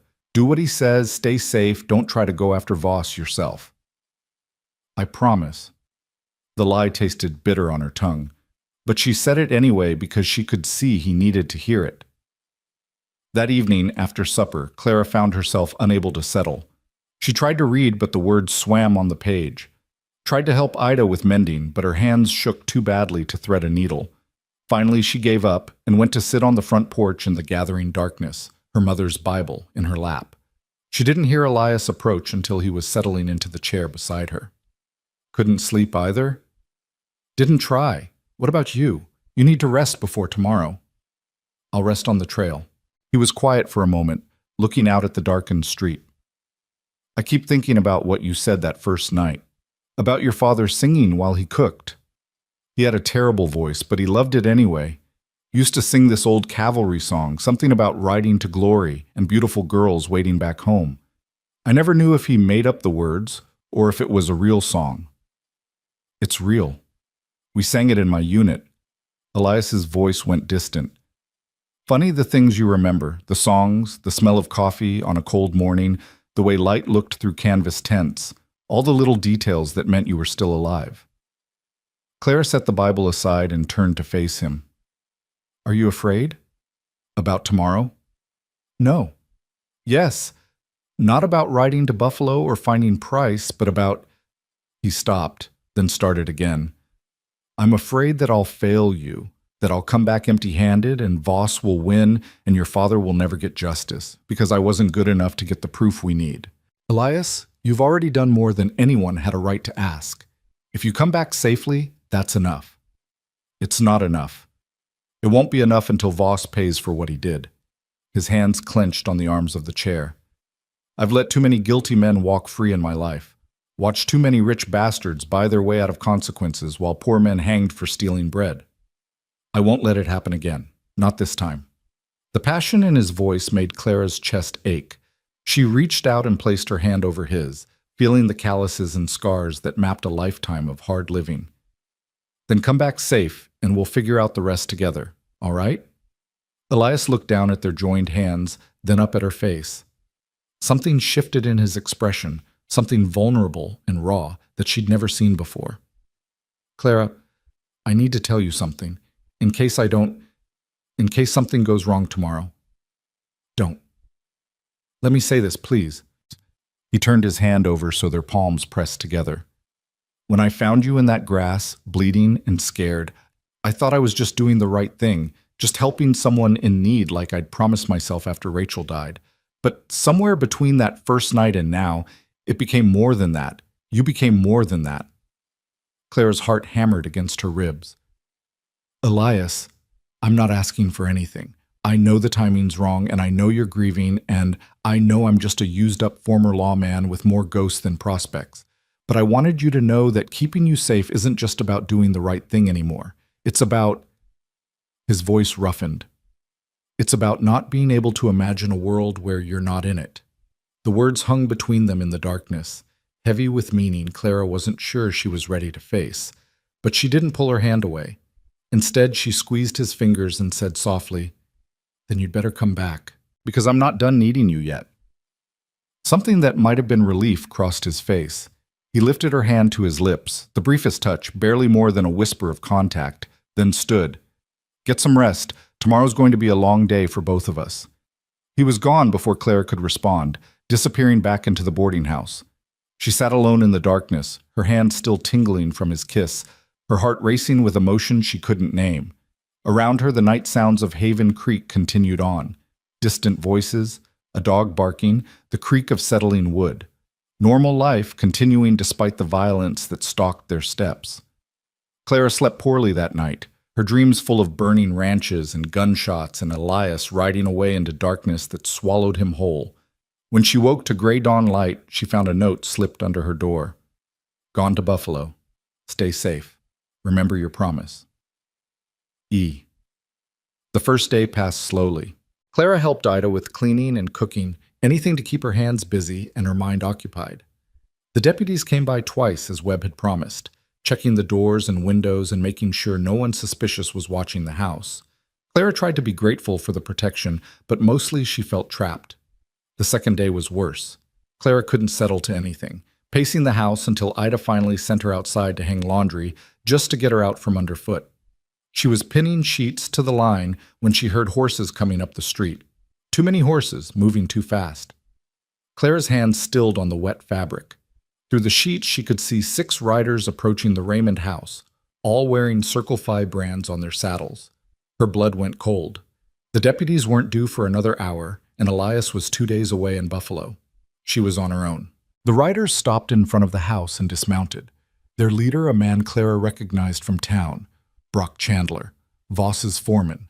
Tall and mean-looking with a scar running down his left cheek, Chandler had a reputation for violence that kept most people from crossing him. "Mrs. Raymond," he called out, his voice carrying easily, "send out the Reynolds girl. Mr. Voss wants a word." Ida appeared on the porch, her shotgun cradled in her arms. "You tell Mr. Voss that if he wants to speak to my niece, he can present himself properly at a decent hour, not send his dogs to bark at my door." Chandler's face darkened. "That's mighty bold talk for a woman alone. Where's that cowboy been playing bodyguard? Run off and left you two to fend for yourselves?" "We're not alone." Ida's voice stayed steady despite the odds. "This town has law, and Marshal Webb knows exactly who you are and why you're here. Webb's in Buffalo on business. Won't be back for days." Chandler smiled, and it was an ugly thing, which means there's nobody to help you if we decide to come inside and get what we came for. So I'll ask one more time. Send out Clara Reynolds, or we'll come in and drag her out. Clara stepped out from behind the laundry, her heart hammering but her chin high. She couldn't let Ida face this alone. "I'm right here. What does Voss want?" "There she is, pretty as a picture despite that bullet hole in your shoulder." Chandler's eyes traveled over her in a way that made her skin crawl. "Mr. Voss sent us to escort you to the Circle 5. Says he wants to discuss your father's property face to face. Settle this business like civilized people." "I'm not going anywhere with you." "Afraid that wasn't a request, sweetheart." Chandler nodded to his men, who started moving toward the porch. "Boys, go get her." "Stop right there." The voice cracked like a whip from down the street. Marshal Webb stood at the corner with his 2 deputies, all 3 with rifles raised. "Chandler, you and your men mount up and ride out of Haven Creek. Now." "I thought you were in Buffalo, Marshal." "Did you?" "Funny thing about that. I changed my plans when I heard Voss's lawyer had threatened Miss Reynolds. Decided Buffalo could wait a day or 2 while I kept an eye on things here." Webb moved closer, his rifle never wavering. "Now you have about 10 seconds to get on those horses before I start arresting people for harassment and trespassing." Chandler's jaw worked like he was chewing leather. For a moment, Clara thought he'd refuse, thought violence was about to erupt right there on her aunt's front lawn. Then he spat in the dirt and gestured to his men. "This isn't over. Tell your niece she's just making things harder on herself. Voss always gets what he wants. Always." They mounted and rode out at a gallop, kicking up dust that hung in the air long after they'd disappeared. Webb approached the porch, lowering his rifle. "You two all right?" "We're fine, thanks to you."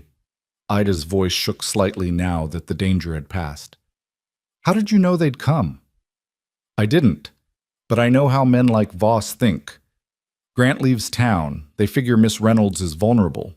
Perfect time to apply pressure." Webb looked at Clara. "Grant was right about one thing.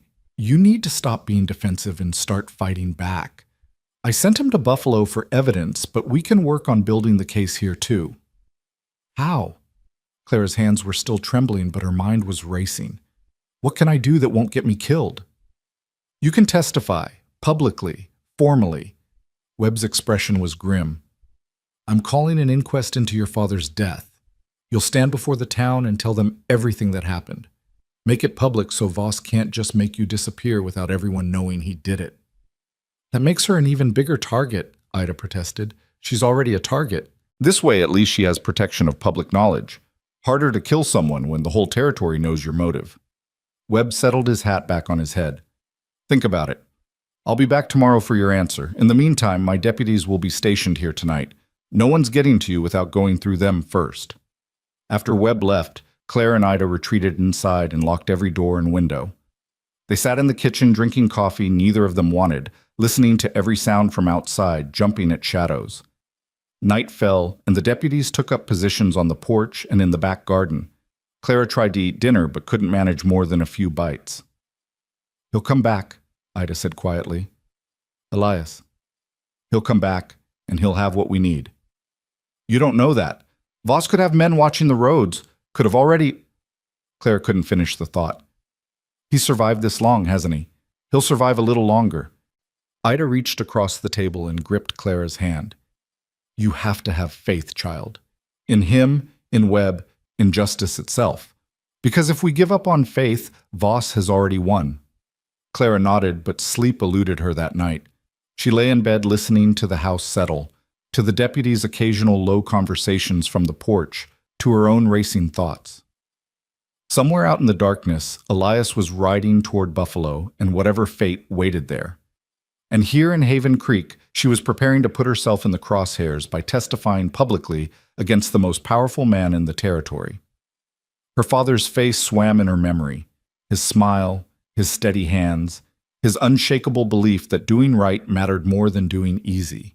She thought about the man who'd held her through the darkest nights, who'd ridden into danger without hesitation to keep her safe, who'd looked at her on the porch last night like she was something precious worth fighting for. Dawn came gray and cold, bringing no news from Buffalo. Clara dressed in the blue dress Silas had given her, braided her hair with shaking hands, and came downstairs to find Marshal Webb waiting in the parlor with papers in his hand. "I need your answer," he said without preamble. "Will you testify?" Clara thought of her father, of Elias, of all the people Voss had hurt and would keep hurting if someone didn't stand up to him. She thought about the woman she'd been 2 weeks ago, sheltered, scared, uncertain of her own strength. That woman had died in the flames of her childhood home. The woman standing here now was someone different, someone harder. Someone who'd learned that sometimes the right thing and the safe thing weren't the same, and you had to choose anyway. "Yes," Clara said. "I'll testify." "When?" "Tomorrow afternoon, town hall. I'll have deputies posted, and I've sent word to the territorial governor's office. This will be done by the book, witnessed by everyone." Webb's expression softened slightly. "You're a brave woman, Miss Reynolds. Your father would be proud." "I hope so," Clara whispered. "I really hope so." That night she sat alone in her room, her mother's Bible open on her lap, and prayed for the first time since she was a child, prayed for Elias's safety, prayed for justice, prayed for the strength to see this through to whatever end waited. Outside her window, the stars watched in silence, offering no answers but bearing witness all the same. The morning of the inquest dawned cold and clear, frost glittering on the windows of the Raymond house like scattered diamonds. Clara woke before sunrise, her stomach churning with nerves and her shoulder aching where the stitches pulled. She dressed carefully in the blue dress, her hands trembling as she fastened the buttons. The face that stared back at her from the small mirror was pale and hollow-eyed, but her jaw was set with determination she hadn't known she possessed 2 weeks ago. Downstairs, Ida was already in the kitchen brewing coffee strong enough to strip paint. She took one look at Clara and pulled her into a fierce hug. "You don't have to do this," Ida said quietly. "We could still run, take the first stage east and never look back." "You know I can't do that." Clara pulled away and accepted the coffee cup Ida pressed into her hands. "Besides, running won't bring father back, won't stop Voss from doing this to someone else. This has to end here." "I know. Doesn't mean I have to like watching you put yourself in danger." Ida's voice cracked slightly. "Your mother would box my ears for letting you do this." "Mother would be standing right beside me. You know she would." Clara managed a weak smile. "She never backed down from anything either. Father used to say it was what he loved most about her." They ate breakfast in silence, neither of them tasting the food. By the time the sun crested the mountains and spilled golden light across Haven Creek, People were already gathering on the street outside the town hall. Word had spread fast. The Reynolds girl was testifying against Randall Voss. Everyone within 20 miles wanted to witness what happened next. Marshal Webb arrived at 9 o'clock sharp with 4 deputies. His face was grim as he surveyed the crowd already forming. "Bigger turnout than I expected," he said. "Could be good or bad depending on which way sentiment runs. Half these people probably owe Voss money or favors. Then they'll see what kind of man he really is." Clara straightened her spine. "Is there any word from Elias?" Webb shook his head. "Nothing yet, but Buffalo's a 2-day hard ride. Even if he left the moment he found Price, he wouldn't make it back before tomorrow at the earliest." He paused, then added more gently, "I know you were hoping he'd be here." "He told me to stay safe and trust you. I'm trying to do both." Clara pulled on her coat, wincing as the movement jarred her shoulder. "Let's get this done before I lose my nerve." The walk to the town hall felt like a march to the gallows. People lined the street, some calling encouragement, others just staring with hungry curiosity. Clara kept her eyes forward and her chin high, Ida on one side and Webb on the other like bookends. The deputies formed a loose perimeter, hands resting on their weapons, watching the crowd for trouble. The town hall was packed to standing room only. Every bench was filled and people crowded against the walls, craning for a better view. At the front of the room sat a long table where 3 men waited: Webb, the town mayor, and a territorial judge who'd ridden in from Cheyenne specifically for this hearing. Behind them hung a large American flag, its stars and stripes a reminder that this was supposed to be a country built on laws. Clara took her seat in a chair facing the table, feeling hundreds of eyes boring into her back. Somewhere in that crowd was probably someone who worked for Voss, someone who'd report every word she said. Let them. She was done hiding. The judge, a silver-haired man named Callahan with the kind face of someone who'd seen too much injustice, called the hearing to order with 3 sharp raps of his gavel. The crowd quieted. "We are here today to investigate the death of Thomas Reynolds and the destruction of his property," Callahan announced, his voice carrying clearly. "Miss Clara Reynolds has come forward with testimony regarding these events. This is an official territorial inquest, and anyone found disrupting these proceedings will be removed and charged with contempt. Are we clear?" A murmur of assent rippled through the crowd. Callahan turned his attention to Clara. "Miss Reynolds, please state your full name for the record." "Clara Marie Reynolds, daughter of Thomas and Sarah Reynolds, born in Kansas in 1857. "And you were present on the night of October 15th when your family's ranch was attacked?" "Yes, sir." Clara's voice came out stronger than she'd expected. "I was there. I saw everything." For the next hour, Clara told her story from beginning to end. She described the men who'd ridden up that night, how they'd demanded her father sign over the water rights, how he'd refused. She named Wade Tucker and the other Circle 5 hands she'd recognized. She told them about the gunshots, the flames, her father's final words as he pushed her toward safety. Her voice only broke once when describing her father's death, but she pressed on. The room was silent except for her voice and the scratch of the court recorder's pen. Even the people who probably wanted to dismiss her testimony seemed held by the raw truth in her words. "And after you escaped through the window," Judge Callahan asked gently, "what happened then?" Clara told them about collapsing in the grass, about Elias finding her and carrying her to safety. She told them about Silas Perkins and the journey through the mountains. She told them about the ambush and shooting the man who'd come at her with a gun. Through it all, she kept her eyes on the judge's face, refusing to look at the crowd and see doubt or disbelief. When she finished, silence filled the town hall like standing water. Then a voice from the back of the room shattered it. "That's a fine story, young lady. Real tearjerker. Only problem is, it's a lie." Every head turned. Randall Voss himself stood in the doorway, flanked by his lawyer Finch and half a dozen Circle 5 hands, including Brock Chandler. Voss was a big man running to fat, with a florid face and cold blue eyes that calculated the value of everything they saw. He wore an expensive suit and a smile that never reached those eyes. "Mr. Voss," Judge Callahan said sharply, "this is a closed hearing. You have no right to—" "I have every right to defend myself against slander, Your Honor. This girl is accusing me and my men of murder and arson. Those are serious charges that could destroy a man's reputation." Voss walked down the center aisle like he owned the room. Maybe he did. Clara saw several people shrink back as he passed, saw the fear in their eyes. Now I'm a reasonable man. I understand Miss Reynolds has suffered a terrible tragedy. Her father died in a fire.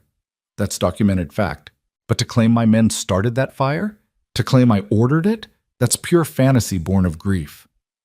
I know what I saw, Clara said, her voice cutting through his smooth words like a knife. Your men killed my father. Tucker admitted as much before Elias shot him. Ah, yes, the mysterious Elias Grant, a known killer and former lawman run out of New Mexico for excessive violence. Real, reliable witness there. Voss turned to address the crowd. Folks, we all know tragedy can make people see things that aren't there. Miss Reynolds is a traumatized young woman who's been taken advantage of by a violent drifter with a grudge against authority. She needs our sympathy, not our condemnation, and she certainly doesn't need to be used as a weapon against honest businessmen. The crowd was murmuring now, some nodding along with Voss's words. Clara felt panic rising in her throat. He was doing it, turning her testimony into something questionable, something that could be dismissed as hysteria or manipulation. Mr. Voss, Judge Callahan said coldly, you will address this court properly or you will be removed. Miss Reynolds' testimony stands on its own merit, and does it? Finch stepped forward, all smooth lawyer confidence. Your Honor, without corroborating evidence or witnesses, this is simply one person's word against my client's. And given that Miss Reynolds has considerable financial motive to make these accusations, specifically avoiding legal sale of property that now has no owner, I think we need to question the validity of her claims. My father's dead. Clara was on her feet now, hands clenched into fists. You murdered him for land and water, and now you're standing here lying about it like his life meant nothing. Careful, Miss Reynolds, Finch said smoothly. Continued slander could result in legal action against you personally.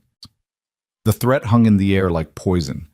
Clara felt tears of rage burning behind her eyes, but refused to let them fall.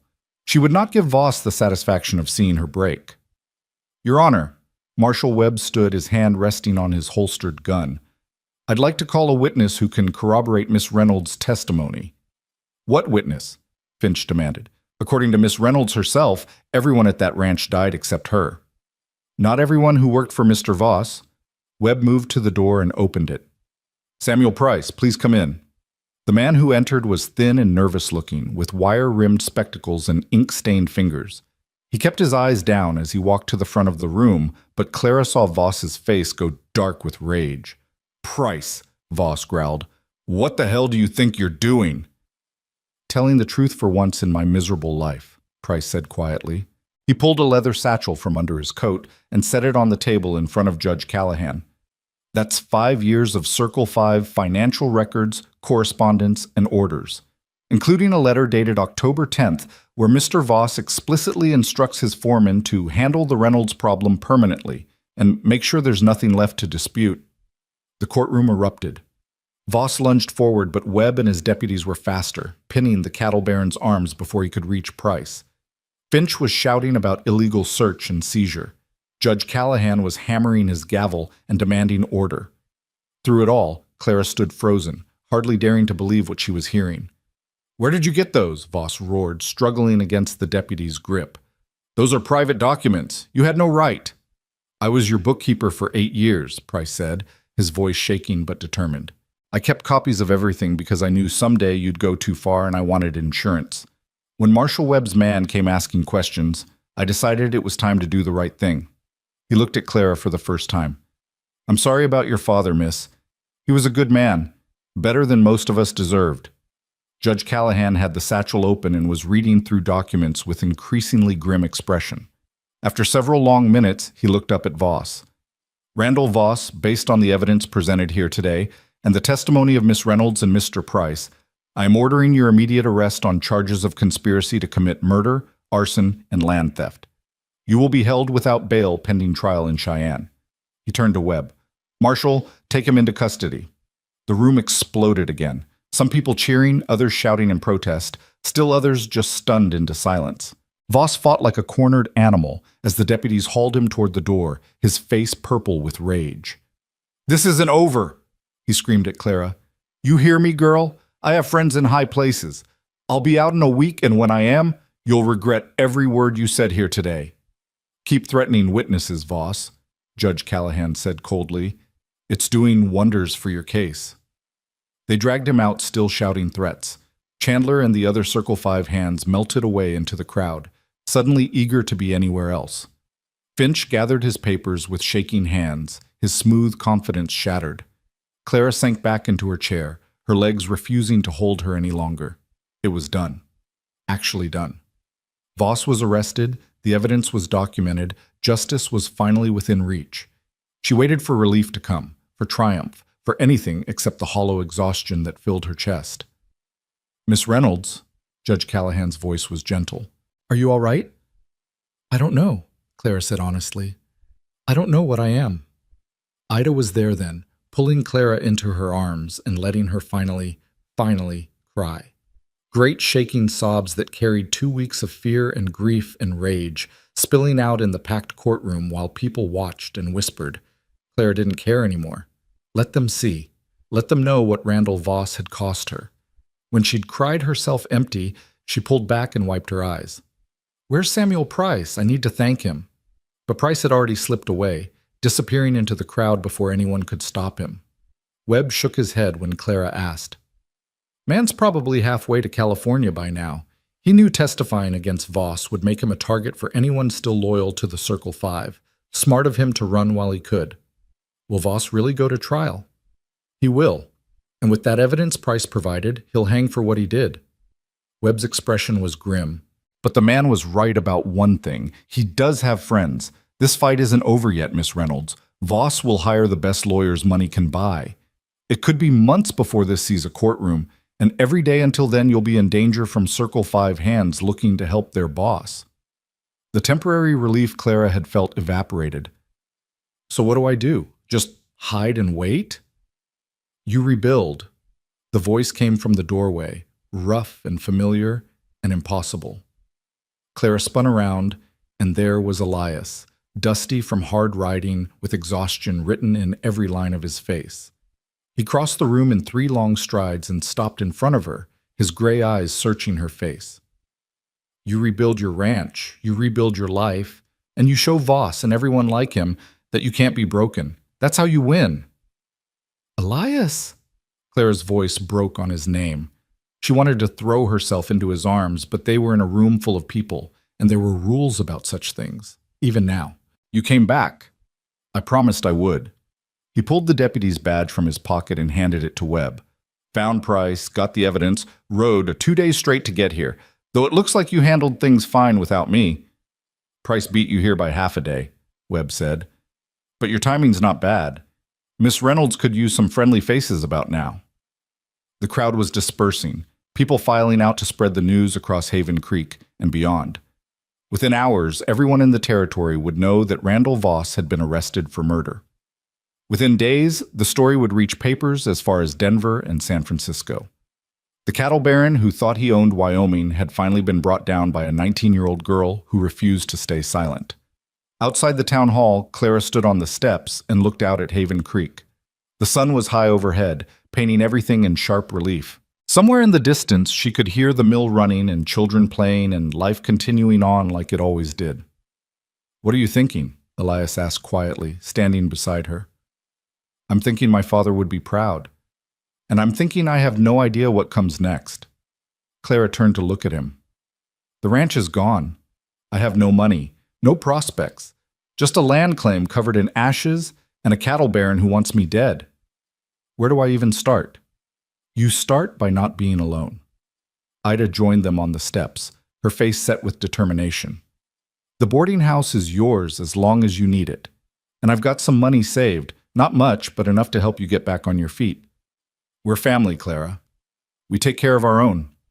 And you've got people who'll help rebuild. Elias gestured to where several townspeople were approaching, including old Silas Perkins riding a mule that looked older than he was. Word's already spreading. Folks who were too scared to stand up to Voss before are going to be lining up to help the girl who brought him down. Silas dismounted with a grunt and tipped his hat to Clara. Heard what you did in there? Took guts. Your pa would be bursting with pride. He pulled a folded paper from his pocket. This here's the deed to my old claim up by Cascade Creek. It's played out for gold, but there's good timber and a spring that never runs dry. I'm too old to work it anymore. Figure you could use it to get started again. Clara stared at the deed, tears pricking her eyes again. Silas, I can't. You can and you will. Martha always said the best way to honor the dead is to help the living. So take it, build something good, and name your first daughter after my wife. That's payment enough. He pressed the deed into her hands and remounted his mule before she could argue further. Over the next hour, more people came. The mill owner offered timber at cost. A rancher she'd never met promised seed cattle come spring. A seamstress brought 2 dresses she'd made, saying every woman needed proper clothes. Small gestures, most of them, but they added up to something that felt like hope. By the time they walked back to the boarding house, Clara's arms were full of donated supplies, and her heart was full of something she couldn't quite name. The deputies had escorted Voss to the territorial jail in Buffalo, and Webb promised to station men at the Raymond house until the trial was concluded. That evening, after dinner and after Ida had retired to her room, Clara found Elias on the front porch again. He'd cleaned up from the trail and changed clothes, but the exhaustion still showed in the set of his shoulders. 2 days of hard riding, Clara said, settling into the chair beside him. You must be dead on your feet. Worth it, though I'm sorry I wasn't here when you faced Voss. That must have been hard. It was, but I did it. Actually stood up and told the truth and didn't back down even when he tried to twist everything. Clara was quiet for a moment. I keep waiting to feel different, like bringing Voss to justice should have changed something inside me. But I still feel broken. Is that normal? Broken things can be mended. Elias's voice was soft. Won't happen overnight, but it happens. You'll wake up one morning and realize you slept through the night without nightmares. You'll catch yourself smiling at something small.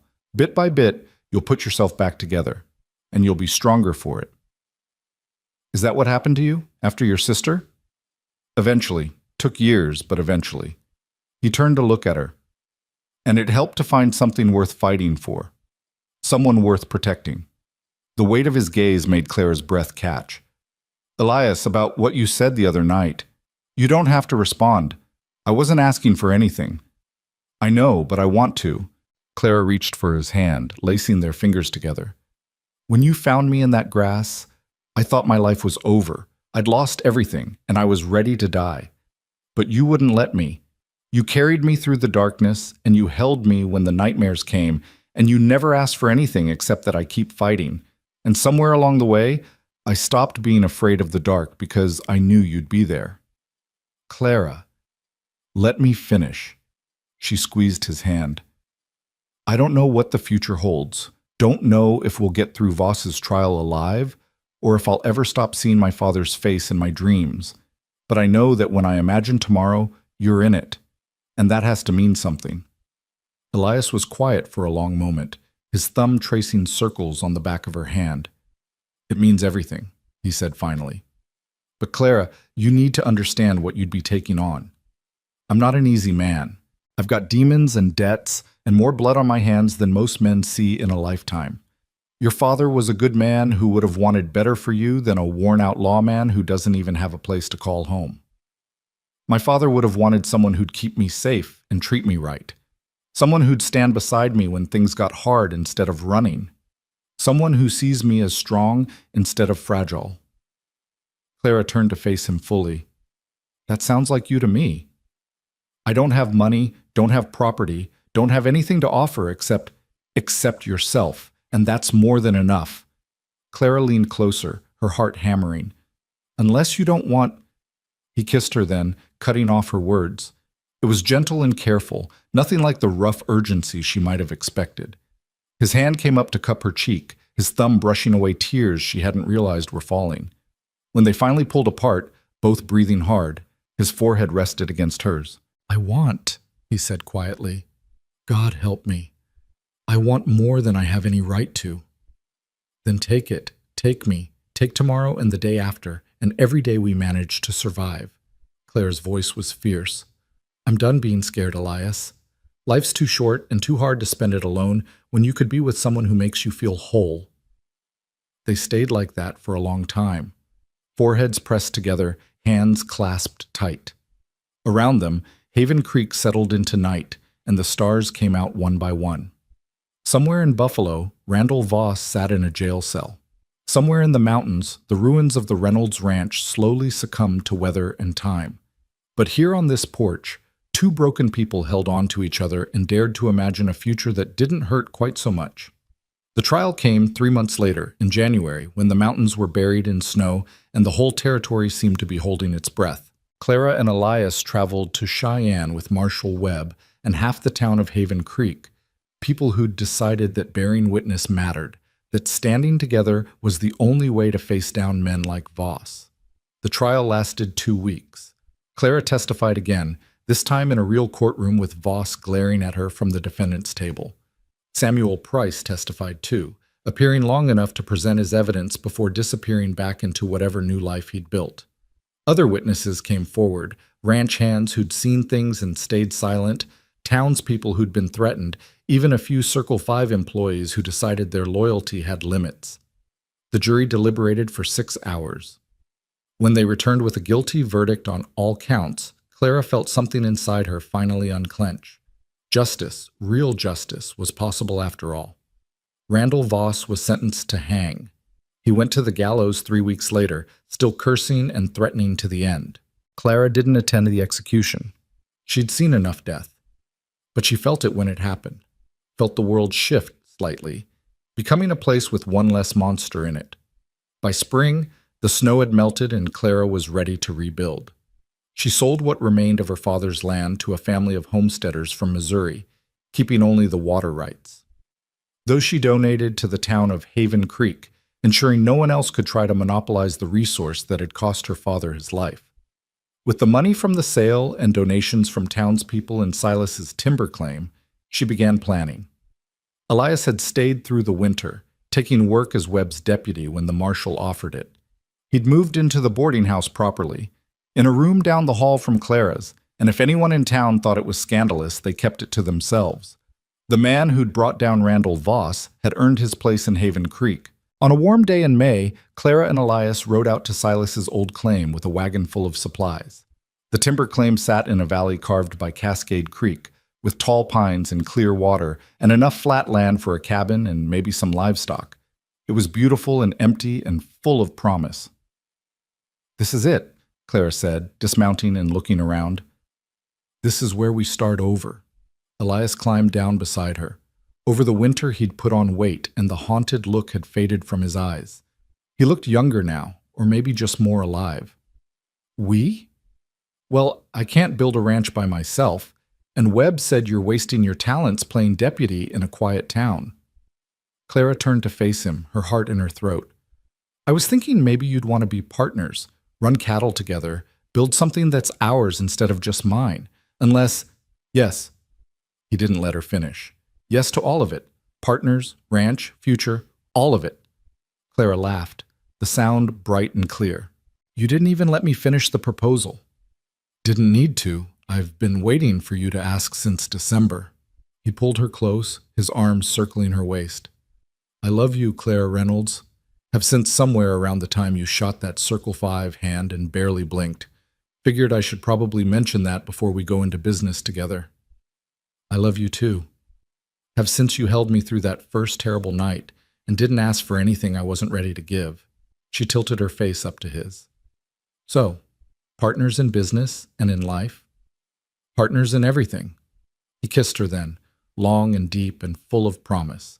When they finally pulled apart, both breathless, the sun was high overhead, and the valley spread out before them like a canvas waiting to be painted. They were married in June in Haven Creek's small church, with half the town in attendance. Ida cried through the whole ceremony. Marshall Webb gave Clara away since her father couldn't be there to do it. Silas played his cracked fiddle for the dance afterward, and if the music was more enthusiasm than skill, no one complained. Clara wore a dress of cream-colored silk that Ida had commissioned from Denver, with her mother's locket at her throat and wildflowers in her hair. Elias wore his best suit and looked uncomfortable in it until Clara whispered that he was still the most handsome man she'd ever seen. He relaxed then, his smile soft and just for her. They spent their wedding night in the half-finished cabin at Silver Haven Ranch, the name they'd chosen for their new spread, honoring both the creek that ran through it and the town that had given them shelter. The cabin was barely more than walls and a roof, but it was theirs, built with their own hands and the help of friends who'd proven that community mattered. "Tell me something true," Clara said as they lay together in the darkness, her head on Elias's shoulder. It had become their tradition over the long winter, trading truths in the quiet hours. "I never thought I'd be happy again after Rachel died. Never thought I'd want to build something instead of just drifting. But you changed that. You gave me a reason to stay in one place and put down roots." His arm tightened around her. "What about you? Tell me something true." "I still miss my father every day. Still see his face sometimes and forget for a moment that he's gone. But the grief doesn't crush me anymore. It's just part of who I am now, someone who loved and lost and kept living anyway." Clara tilted her face to kiss his jaw. "And I'm grateful. For surviving, for finding you, for getting to start over in a place this beautiful." They lay quiet for a while, listening to the creek outside and the wind in the pines. Through the unfinished window, stars blazed in impossible numbers. "Do you think he'd approve?" Clara asked softly. "My father. Of us? Of this ranch? Of the life we're building? I think he'd be prouder than words could say. You took everything Voss threw at you, and you not only survived, you won. Built something good from the ashes. That takes strength most people don't have." Elias pressed a kiss to her forehead. "Your father raised a warrior, Clara, and warriors don't just fight. They build. They protect. They create something worth defending." Over the next few years, Silver Haven Ranch grew. They ran cattle in summer and cut timber in winter, building a modest but profitable operation. Elias proved to have a head for business that surprised them both, and Clara's fierce determination to make the ranch succeed drove them through hard times and good. They hired hands when they could afford it, treating them fairly and paying honest wages. Word spread that Silver Haven was a good place to work, and they never lacked for help when they needed it. Ida visited often, bringing preserves and gossip from Haven Creek. Marshall Webb stopped by whenever his rounds took him near, always finding an excuse to share dinner and check that they were doing all right. Even Silas made the journey once or twice a year, his mule growing grayer but no less stubborn. In the spring of 1878, Clara gave birth to their first child, a daughter they named Sarah, after Clara's mother. She had her father's gray eyes and her mother's stubborn chin, and from the moment she drew her first breath, she owned both their hearts completely. 2 years later came a son they named Thomas, for the grandfather he'd never meet. He was quieter than his sister, thoughtful and kind, with a gift for animals that reminded Clara achingly of her father. Life on Silver Haven was hard but good. There were years when drought or harsh winters tested them, times when money was so tight they weren't sure they'd make it through. But they always did, together. Clara learned that love wasn't just the dramatic passion of those first desperate days.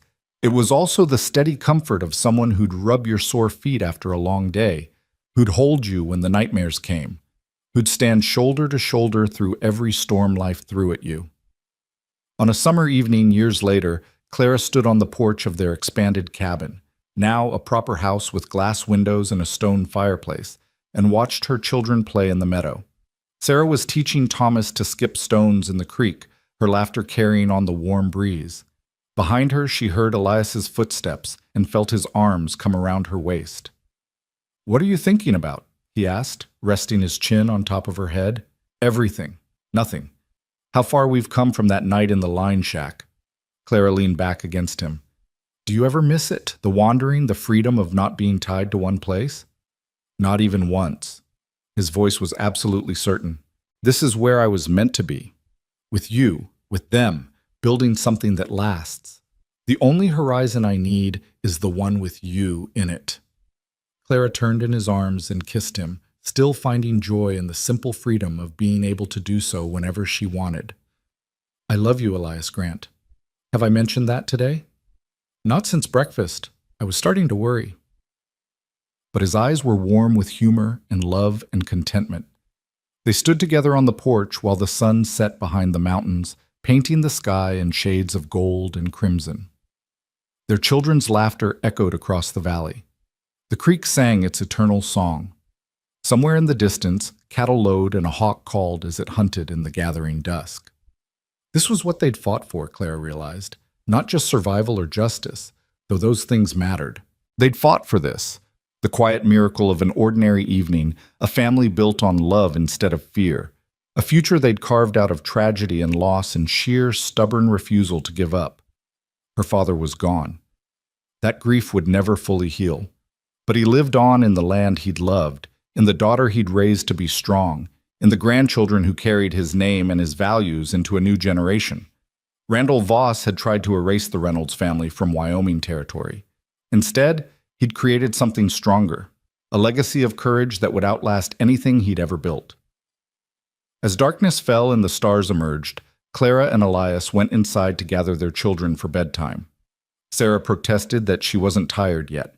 Thomas wanted just one more story. It was chaos and noise and beautiful and exactly what Clara had never dared to dream might be possible that terrible night when she'd run through burning grass expecting to die. Later, after the children were asleep and the house was quiet, Clara stood at the window of their bedroom and looked out at the ranch they'd built together. Elias came to stand beside her, his hand finding hers in the darkness. "No regrets?" he asked softly. Clara thought about everything she'd lost and everything she'd found. Thought about the girl who'd fled through flames and the woman who'd rebuilt from ashes.